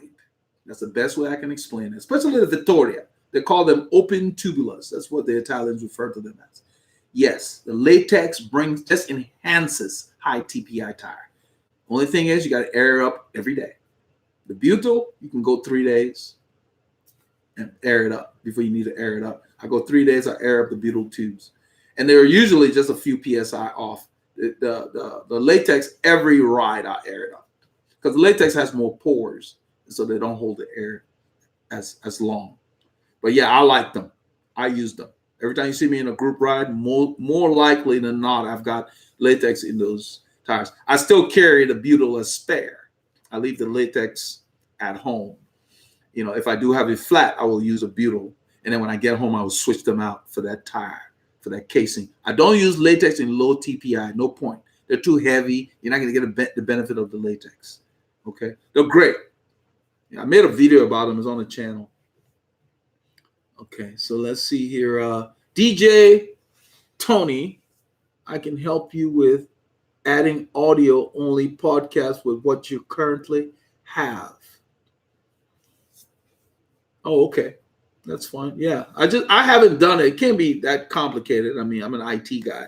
I just haven't spent the time to do that. But that would be something that would be cool since people think this will work. I got to find out how it works and how it's going to benefit the channel. So we'll see. So DJ says, I'm the founder of an MMA podcast. Okay. AMP radio. Cool. Tony Sweet, there's a man in Dallas starting after the first of the year will be selling velomobiles. He will have some to test ride. I already spoke to him about you. Yeah, I don't know if I can get my wife into that. But yeah, hey, I don't know. Yeah, that's down the road. You're welcome to go and ride one. He will have in stock many different models and test ride. He'll also have an online store. Okay. Tony says he loves latex tubes and have 5,000 miles on them. And no flats as of yet. I do keep my tires in very good condition. They don't flat any more than the butyl. When they do flat though, you'll get a pow. So don't be shocked. That's just what they do. And don't try to patch them because the hole will probably be big. You use them and they're done, but they last. So yeah, they blow when something hits them.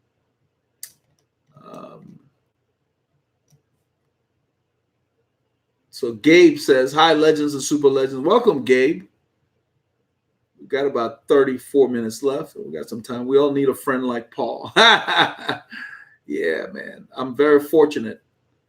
Like I said, I haven't ever had a lot of friends. Always one or two.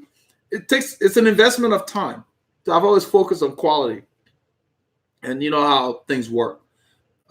God has a reason. Some people are in your life for a season, as they say, and some people are in your life for a reason. So Paul is in my life for a reason. So it's like we just clicked. And it was like we just rolled. That's all it is. What you see in the video, we just roll. Let's get out and roll. Hey man, what's going on? Where are you? Let's go. That's it. It's just easy peasy. My 7-year-old says that all the time. Easy peasy. All right. Let's see here. I just watched your video earlier on how you got started in cycling. Very cool. Yeah. I'm basically absorbing and learning on my own as I go like you did. Yeah, Gabe. It was Paul's idea, as I've mentioned, as you knew the channel, to start this channel, and I'm glad that I did. Because now I'm helping people worldwide, not just people I would come across on a ride. Long before I met Paul, I did a lot of riding alone because groups have their issues, just like any social clique. Some people show up, they got mechanicals because they neglected checking the bike. So then everybody's got to wait. So after a while, even with this group that we ride with, we got a guy named Paul H. Every so often, he'd just be gone. And we're like, where's Paul H? He gets tired of some of the waiting and he just takes off. In the middle of the ride, he'll just go somewhere. Nobody knows where he's gone. He's just gone. Do his own thing. So yeah, groups are tough. Like any relationship or social group, hard to manage. And so I did most of my riding alone because I can just head out. I got this amount of time. When Paul and I ride, we'll do a ride where it's 3 hours and the moving time was 2 hours and 50-something minutes. I was like, how did we do that? Because, I'm trying to think about intersections and so forth and so on. So we really maximize our moving time. And with groups, sometimes you can't do that because it's a social thing.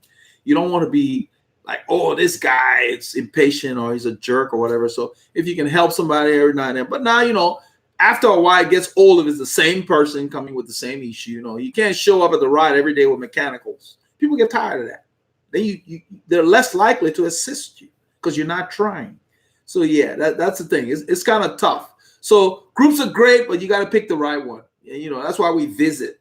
You know, so we got that group. We got Mo's group that we'll visit in the summer and whatever, you know, they're around, because their group's smaller right now. Our group's kind of like, you know, so we've got these options. We'll visit a bike barn every now and then. I don't like that route that much. They're in the city, stopping all the time like a cheap watch. Feels like we're riding in Beverly Hills and you're in an old car where it's obvious you don't belong. You get stopped a lot. They want to make sure you're not out there casing somebody's house or whatever. That's how the bike barn ride feels. So Abdullahi Munez, is cycling bad for men sexually, because the doctor told me that it affects my pennies and my butt? I guess if you have a problem, or if you're not sitting properly on the saddle, because you should be sitting on your bones, the ischiopubic rhombus, not on your perineum or the tissues that affect the scrotum. I think that's what the doctor's talking about. So if you're putting pressure on that, yeah, it can affect you. I think that's what the doctor meant. It comes back to fit again. But I don't think you're going to do that for too long. It can be a lot of fun if you are sitting like that. So I wouldn't say it affects men, because it takes a high tolerance of pain to sit like that. So nobody would do that. They'd have to address it in one way or another. So I wouldn't say it affects men, because we're not going to sit on the perineum for any extended period of time. It hurts. You know, the perineum is the middle layer there where all your blood vessels and stuff go through. That's where you're more apt to put pressure on if you're not sitting right. So no, I don't think it's a problem for men sexually, because you'd have to be really crazy to endure that kind of discomfort. So when you're set up correctly, you're not going to have any problems. I think that's what the doctor may have meant. I see Nicholas Rizzo says, I bought a Junior Bianchi on sale. I did about 10 50K rides with my son this summer. Incredible and super quality time. Yeah, cool. Junior Bianchi. Bianchi makes good bikes. All right, let's see here. Gabe, Paul, thanks for okay. Gabe's talking to Paul. So Tony Sweet said, do you like wax or oil for your chain? I do oil. I don't do wax. The process is too involved. We used to do that back in the day, but I had a mechanic that did that for me. So I watched him do it, and I don't know if I want to mess with that. I just do oil. It's more convenient. South Brito, S. Brito from New York City. Welcome, my brother. It's got to be cold up there, because we're at, 9C right now. It's cold outside. It's blustery. So it probably feels like 5C here. It gets cold down here. You guys that are in other places like Colorado, you get the low temperature numbers, but our cold is wet cold. So we may not get the low numbers, but we feel like you guys. I was in Colorado one time. They had a snowstorm. It felt warmer than it does here when it's in the 40s. I was blown away. You know, it was like, all right. Charlie Hughes said, have you ever experienced winter gloves that put pressure through your fingertips, especially when riding in the drops? No, I haven't, but it's possible, because I have a pair of gloves. They're called mitts. In fact, when Paul and I rode this week, I told him my left hand was going to sleep. The glove was grabbing me funny, and all I had to do was take it off and put it back on. Somehow the material, it's a pretty tight mitt. So yeah, it's possible. So yeah, the fit is important. It can cut off these areas here. They're very prone to circulation issues. You know, you got vessels running through there, bringing stuff to your fingers. So if they cut off an area, any kind of pressure, it can do that. So yes, that's possible. I haven't experienced it. Gabe says, Eldred, you and Paul are putting on big Ks on Strava. Gabe, what we're doing is we got a certain amount of hours. I gotta tell Paul, because I have to drop off my daughters. They have to be at school by 8:05 or they're late. So I make sure they get there at 7:50. I don't like to cut it too close.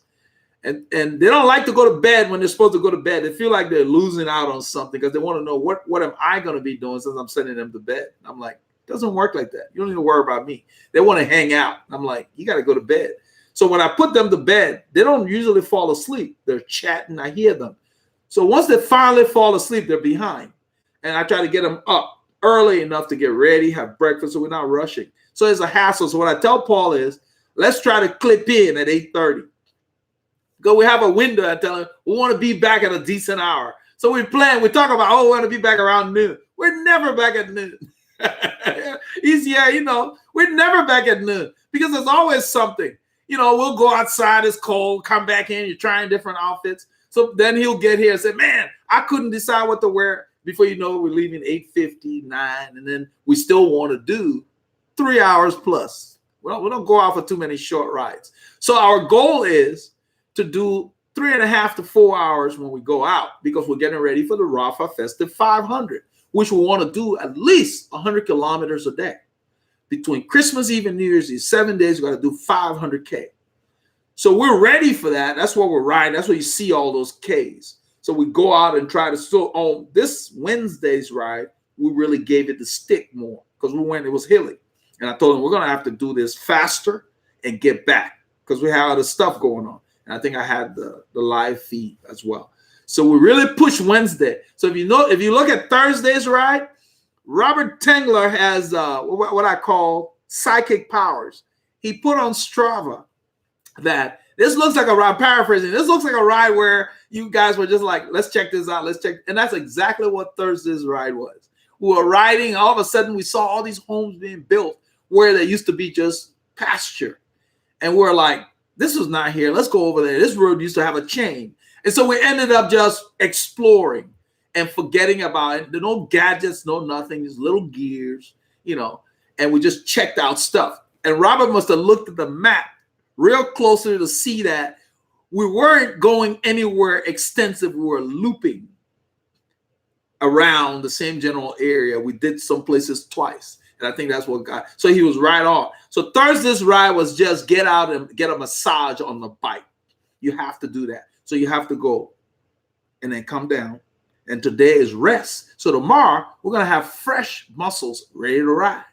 So the people who don't train like that and you get to a group ride tired, it can be a long day, So that's what it was. So, yeah, no, we have a reason why we're doing the Ks, and that, that gets us out. So having a riding partner makes it a lot easier to get out. Just head out, That's what we're doing. It's planned. Yeah, we're doing the Ks are rolling in, but we focus on the hours and we'll let the Ks fall where they may. All right, difference between low TPI and high TPI. S. Brito wants to know that. The low TPI tires are like Continental Gator skins, hard, heavy compound. They're for training, and you're gonna just ride on challenging roads, potholes, whatever. They cost less generally. They're really for just general training. Now, they have some tires that call training and racing, and it's kind of in between.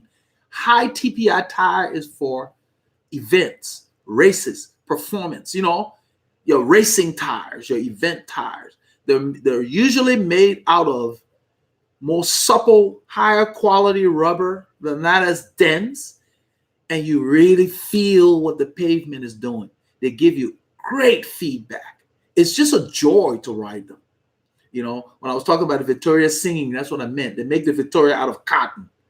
Not because it's cotton, but it's just what they use. And they do put a protective layer for flats. But they're not as tough as a gator skin against flats. So when you ride those tires, it's not the day where you want to go in the gravel and do all kinds of crazy stuff. Because even if you don't have a flat that will cut your high TPI tires, because they're softer. Kind of like the NASCAR tires, that they're smooth, versus the tires we ride on the road. Similar to that. It's a bit more extreme in that regard. But that's what it is. They handle better. They give you more feedback. They're supple. And it's just a joy to ride, And you feel the difference. You don't have to spend a lot if you shop, because they put them on sales too. I get them around $35, no more than $40 for a tire. But they're listed at 75 or more. So you get them on sale, you can get them almost at half off. But they're worth it. So I only put them on the wheels that I'm going to put on the bike for the weekend. Or if I just want to in the mood that week, that day that we're going to train. I don't train on them all the time. That's the one you hang up for your group rides and your events. Okay. So let's see here. Eric Nell, have you ever tried the slime tube sealant? No, I don't use tubeless tires. Never tried them. I have been using it in my tubes, and it seals punctures well, or using it in your tubes. The downside is that it does add weight. Yeah. I get a leak, I just take the tube out, put a new one in, throw the tube away. I don't even patch them anymore because I found that the galvanizing fluid they're producing now are not as potent. So they may last a ride or two, and then the patch itself starts bubbling. So I don't patch them anymore. Get rid of them. You know, I don't have flats that often. I'll go, more than a year to have a flat.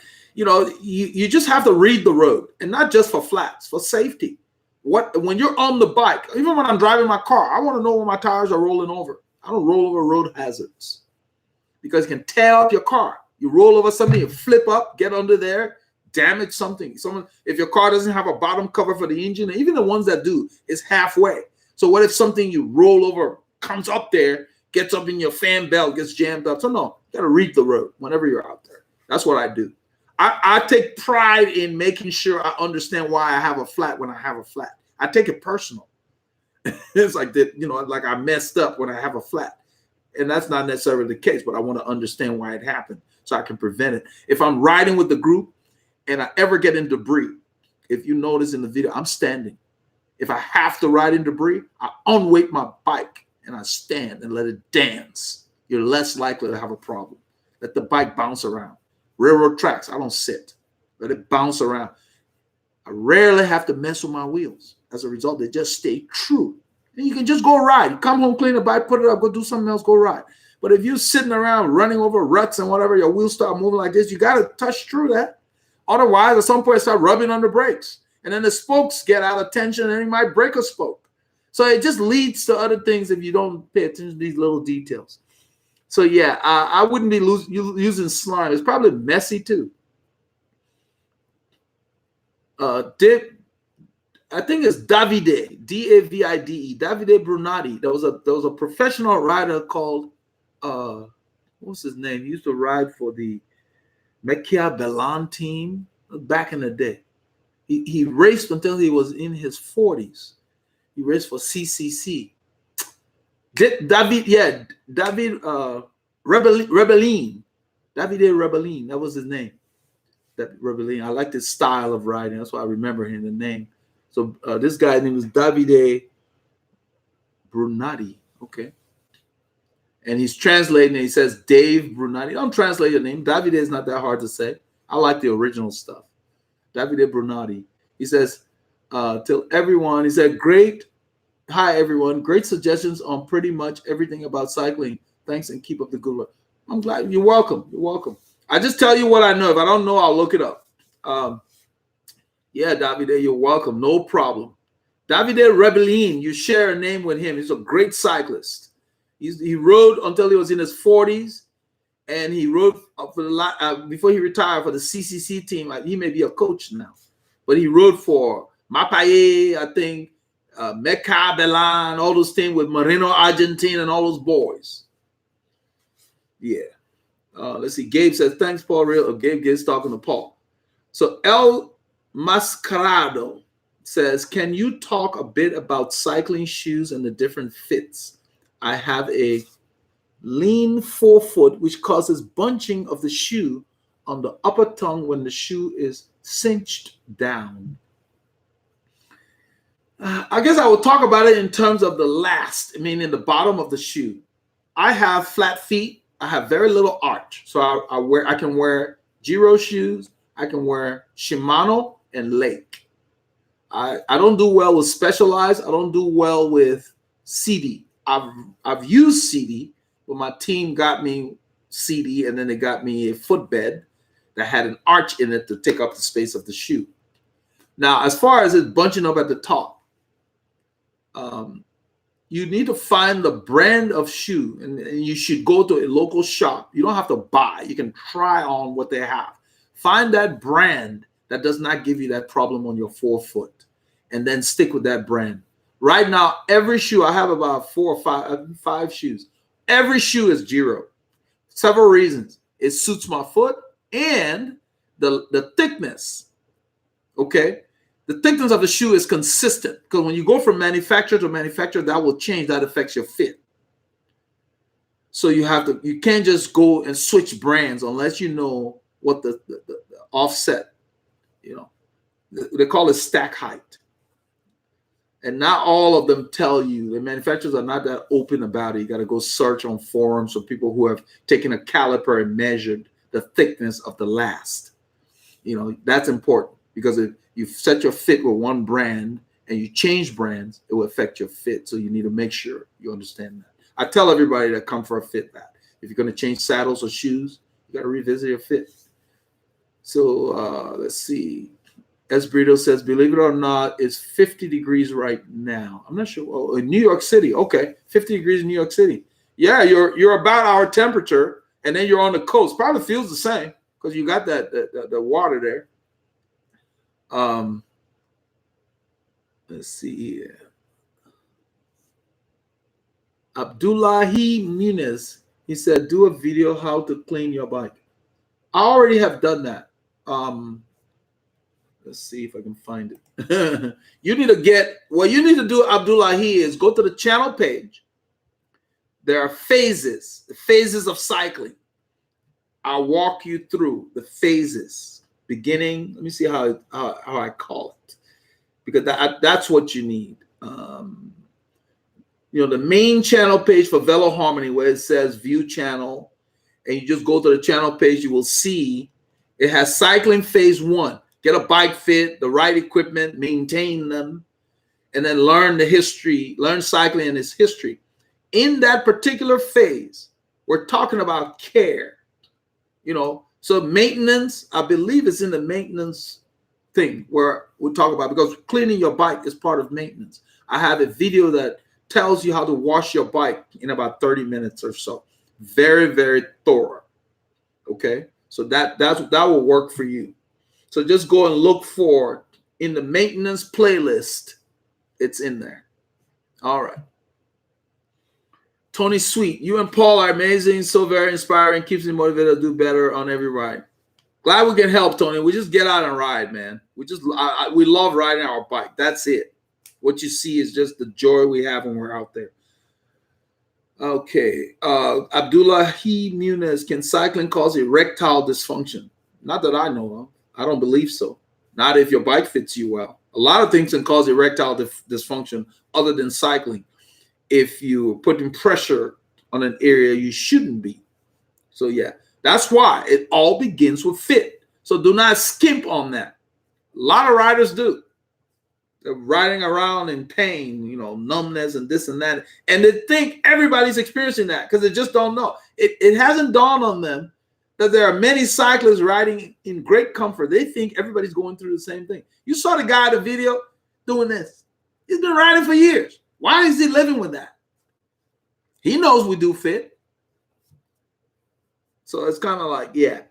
No, I don't think cycling is any more likely to cause it than anything else. But yeah, if you're putting pressure in the wrong place, yeah, it can cause a problem.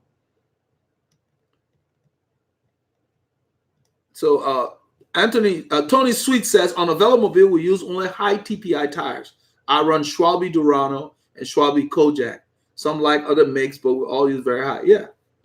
And, 200 plus TPI and above, I guess. I'm just getting a range. But look for a tire. If you're interested in high TPI tires, get a tire that's called racing tire. Usually you're good there. The racing / training is middle ground. They're trying to hedge. So just get a racing tire if you're interested in high TPI, and then get a tough tire. You just want a tough training tire. I ride the Continental Gator Skins on my trainer instead of buying a trainer tire because that sucker will last. It does not bother that tire. That tire is like hard rock. I was telling Paul about it. I can feel the difference, and the Continental Gator Skin is tough. Doesn't mean it's flat proof, but it's a tough compound tire. Works great on the trainer. Doesn't get chewed up. If I put Vittoria on the trainer, it will be showing cotton in no time. It's not designed for that. All right, let's see. Romeo Fowler. Yeah, Romeo's one of these guys who keeps telling me he's gonna see me in the new year, and he put a comment. He said, "Looking forward to working with me in the new year." I think he's planning on getting on the coaching plan, and I kind of smile like, "Why are you waiting for the new year? Who guaranteed you the new year? All you got is today. You better get with it." Let's see what he has to say. What's up, Master Rider? Been taking your advice on spinning 85 to 95, and I noticed after a week of doing so, I am able to spin bigger gears more easily, and I feel better after riding as well. Well, good.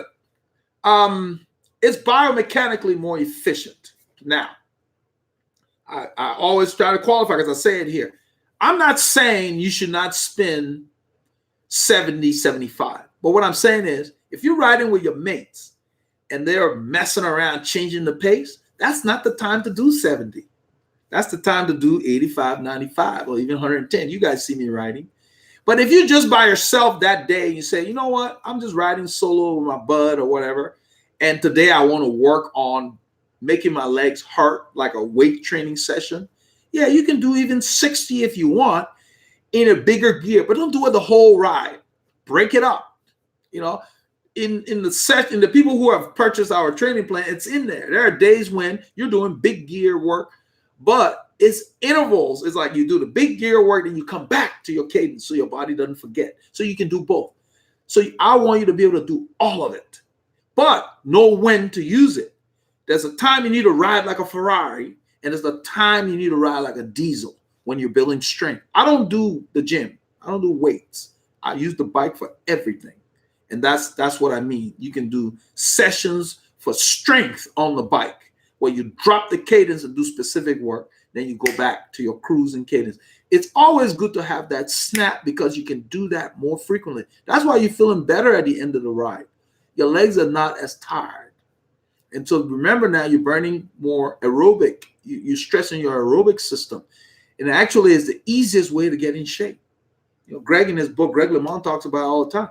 Spinning is the easy way to get in shape. If you try to just beat yourself up, it's hard, and you can kind of burn yourself out. So yeah, so that's good. It works. Or I basically, that's why I like the group rides. The stuff I talk about, you get to see it. I'm not just talking about it, I'm doing it. Same thing in the house. I can't tell the kids, put the dishes up, and then when I eat, I leave it everywhere. They're not going to hear what I'm saying. They're going to see what I did. You know, so you got to do it. All right. So Ron on your left came. Yeah, Ron on your left retired. Just kidding. Ron was on the channel commenting about the stint that he had. Ron unfortunately got exposed to Hep C, unaware to him, many years ago. That led to him needing a stint later on. And when I had said that, you know, yeah, your capillaries are you're going to grow, his significant other said, no, they're the vessels around your heart or whatever. Which Ron put a link on the channel, and I read that. It was very educational. But I wanted to stress that what I was talking about were the capillaries that carry the blood to your muscles that you grow when you do the long rides he's doing. It was the long rides that caused Ron to be able to avoid major fatal problems from the blockage that disease led to. So if he hadn't been riding, he probably wouldn't be here with us. And so he was making a point that the long riding saved his life, basically cycling, you know, and that's how I feel about cycling, you know. So it was really good to hear. Then he said, I said, tell her. So then he said, no, you tell her, she's going to box me in the ears. So I started laughing. You know, he was kidding, you know, but that's how I remember everybody. Everybody's come in and make these comments. I read the comments, and it helps me remember personality-wise. So Gabe said, got to run. Everybody have a good day. Yes, Gabe, we got about 7 minutes left. Glad to have you here. Charlie Hughes said, who is your favorite ever non-U.S. cyclist? Oh, man, you put me on the spot. There are so many, man. Gosh, how do I pick? So many great riders. I've never looked at it that way. You caught me. Yeah, you caught me because I love them all. Claude Criquillion, Crick the Lion. You know, where do you come from? Moreno Argentine, Gianni Bugno. I mean, come on, Fausto Coppi. God, where do I stop? You know, Merckx, Louis O'Connor. I mean, the guys that I did, what's his name? The Golden Boy. Oh man, his name is on the tip of my tongue. How can I forget his name, man? You guys know I did the one with blonde hair French guy. I can't remember his name. Man, just a stylish rider. I mean, just class. I mean, there's so many riders. It's hard to pick. Michele Bartoli of Italy. Michele Bartoli was a rider. Is a rider. He's still coaching. He looked like he was born to ride a bicycle. If you've never seen him on a bicycle, I sent a clip to my buddy Paul. He watched it. This guy just looked like style on the bike. I mean, it's like, you know, back in the day when we had quill stems, the guy fit his bike. I mean, just so fluid and smooth. Maurizio Fondrias, that's another guy that looked good on the bike. Just that class, you know. I like Andy Hampton. Well, he's U.S., so he said non-U.S. Steve Bauer. Steve Bauer was a tough guy, had a big heart. Steve Bauer didn't have the greatest talent, but he competed with guys that had more talent than him successfully because he had grit and determination. There's too many riders for me to pick. Gosh, I have to think about that one. Because those boys, man, that was when cycling was cycling. No Aero this, no Aero that. Put your butt in the drops and just go, power. And those boys, you see their hair will part in the wind. You know, they do a time trial. The wind would part their hair. No helmets, no nothing, just ride. So no, it's hard for me to pick. I would have to think about it. And maybe at the next session, I will answer that because that's tough because I love them all. These boys have panache, you know. No lightweight stuff. Just give me a bike. The bikes weigh 23 to 25 pounds, the top steel bikes. And these boys would just go up the mountains. No computers, no heart rate monitors, no power meters. Just go and ride 10 minutes in front of the peloton like Merckx used to do. You will leave the peloton 10 minutes behind. No power meter. Just go. No computer, no nothing. Just ride. Copy will go all day, 6 hours, 6.5 hours, just ride. You know, that's what I'm talking about. Just get out and ride. Don't need all that stuff. Now, I can't pick right now. I got to think it through. It's going to be impossible, really, because I love all those boys, man. The outfit I'm going to wear tomorrow is in reference to how those boys used to dress. I wore it on Thursday, put the picture on Strava. Everybody liked it and started commenting. I said, yeah, I went ahead and washed everything. I'm wearing it tomorrow. It's old school where you got the white thing, vertical lines on your knee warmers. And then I'm wearing the Rafa Brevet, which is old school with the bars on the chest. And then the Veloharmony thing, and then the cap with the line. But those boys used to wear knee warmers that had white on it so the cars would see them that were approaching. Claude Criquelion was famous for wearing those light-colored knee warmers. Crick the Lion is no longer with us, but he battled with Marino Argentine in Liège-Bastogne-Liège very frequently. Those boys, man, those are the races. I don't know. I can't pick. That's almost impossible. I get excited when I hear about those. That's how those guys, when I'm riding, those are the guys I think about. It's raining, the wind is here. I feel like I'm in Belgium. I'm like, what is this? Come on, bring it on. I'll be yelling at the wind. That's all you got? Anyway. Let's see. Okay, let's see here. As you advised us many times, LOL, I am finally looking to invest for a trainer. Well, good for you. That was one of the major advice I gave Paul. Once he got his trainer, he can attest his training went to another level. He had more consistency. Now he could control his own time. He didn't have to wait for daylight or good weather, as we call it anyway. I don't believe in good and bad. I believe in challenging weather and fair weather. Do you know the difference between the Cyclops fluid and the super magneto that you have? I have through axle on my bike. I think by through axle, I guess you mean the one that does not have the nut on the other side. If that's what you mean. I don't know if you need an adapter for that because it's a hassle to try to get them on there. They usually ship it with an axle. I would take the Super Magneto Pro over the fluid. I don't own the fluid. And the Super Magneto Pro was in a higher price range.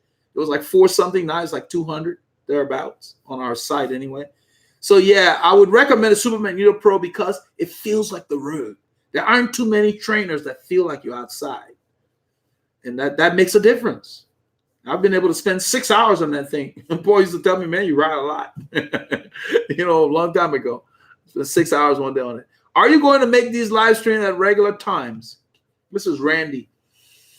Yeah, Randy, this Friday one will be around this time, anywhere between 12 and 1. Sometimes something comes up and I have to deal with that, but I'm trying to keep this. The Wednesday will have to be around 4 p.m. Central Time.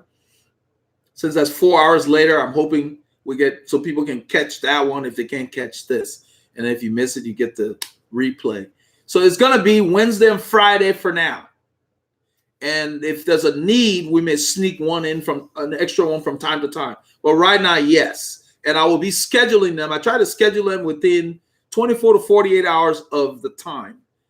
And because I don't want to change the time when I schedule it. So I look at what's going on with me and then I schedule them. So it will be on the channel page. It will be in your feed. When you come on YouTube, if you subscribe, it will show you when it's scheduled. You can set a reminder and so forth.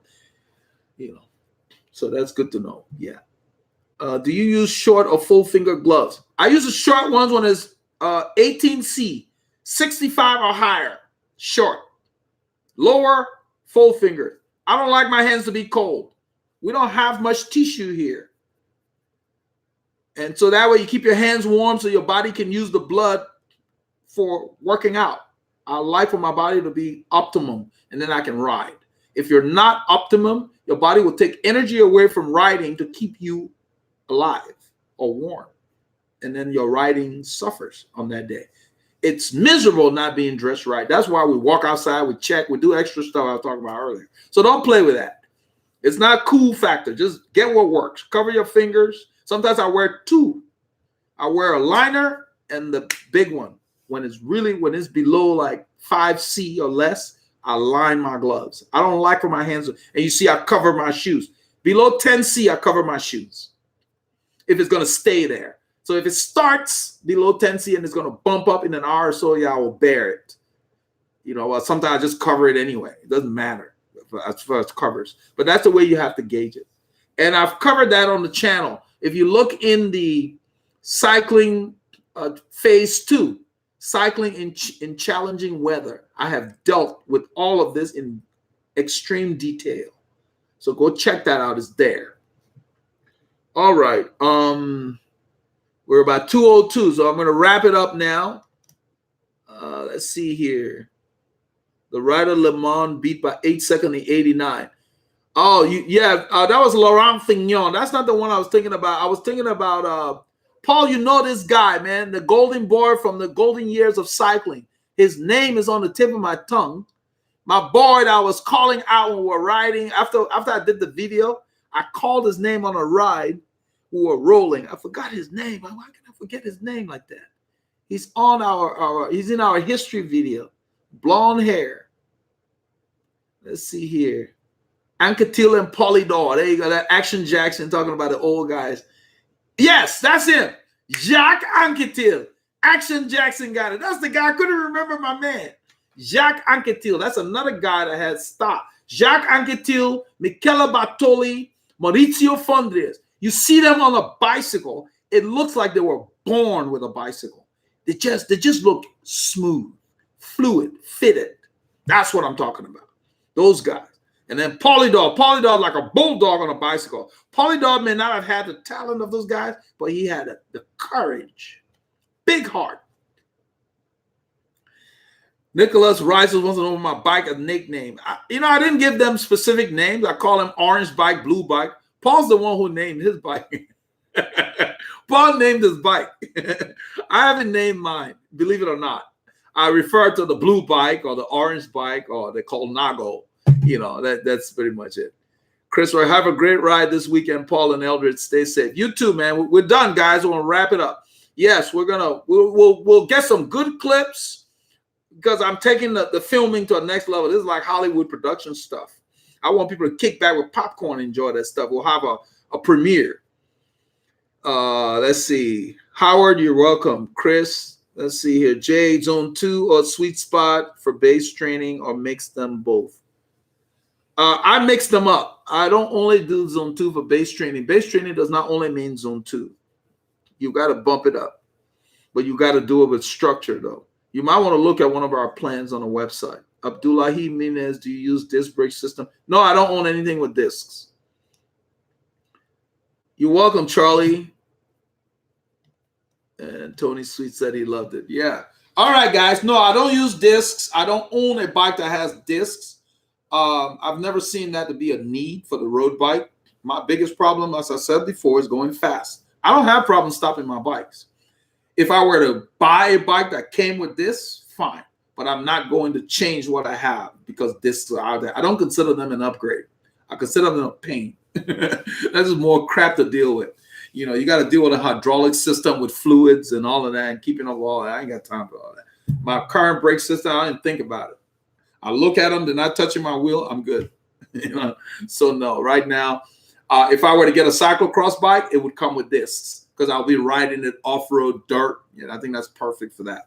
But for a road bike, I think they're just pushing that stuff too much. Yeah, you see bikes, all the bikes off the shelf now, everything discs. I'm like, okay. But, you know, what problem are they trying to solve? Who's been having problems stopping their road bikes since time? So, yeah. So they need to offer, the builders offer both. If you want discs, you can have it. When you build your bike, you can pick that. But I don't know. I don't have problems stopping my bike. We're told not to use brakes that much anyway. That's how we ride. We use the wind. You guys see that. So, all right, guys. Until next time, stay safe when you're out there, but get your K's in. Stay with it. Get on the trainer. Whatever you got to do. You know, get a solution. Keep the K's in. We're out.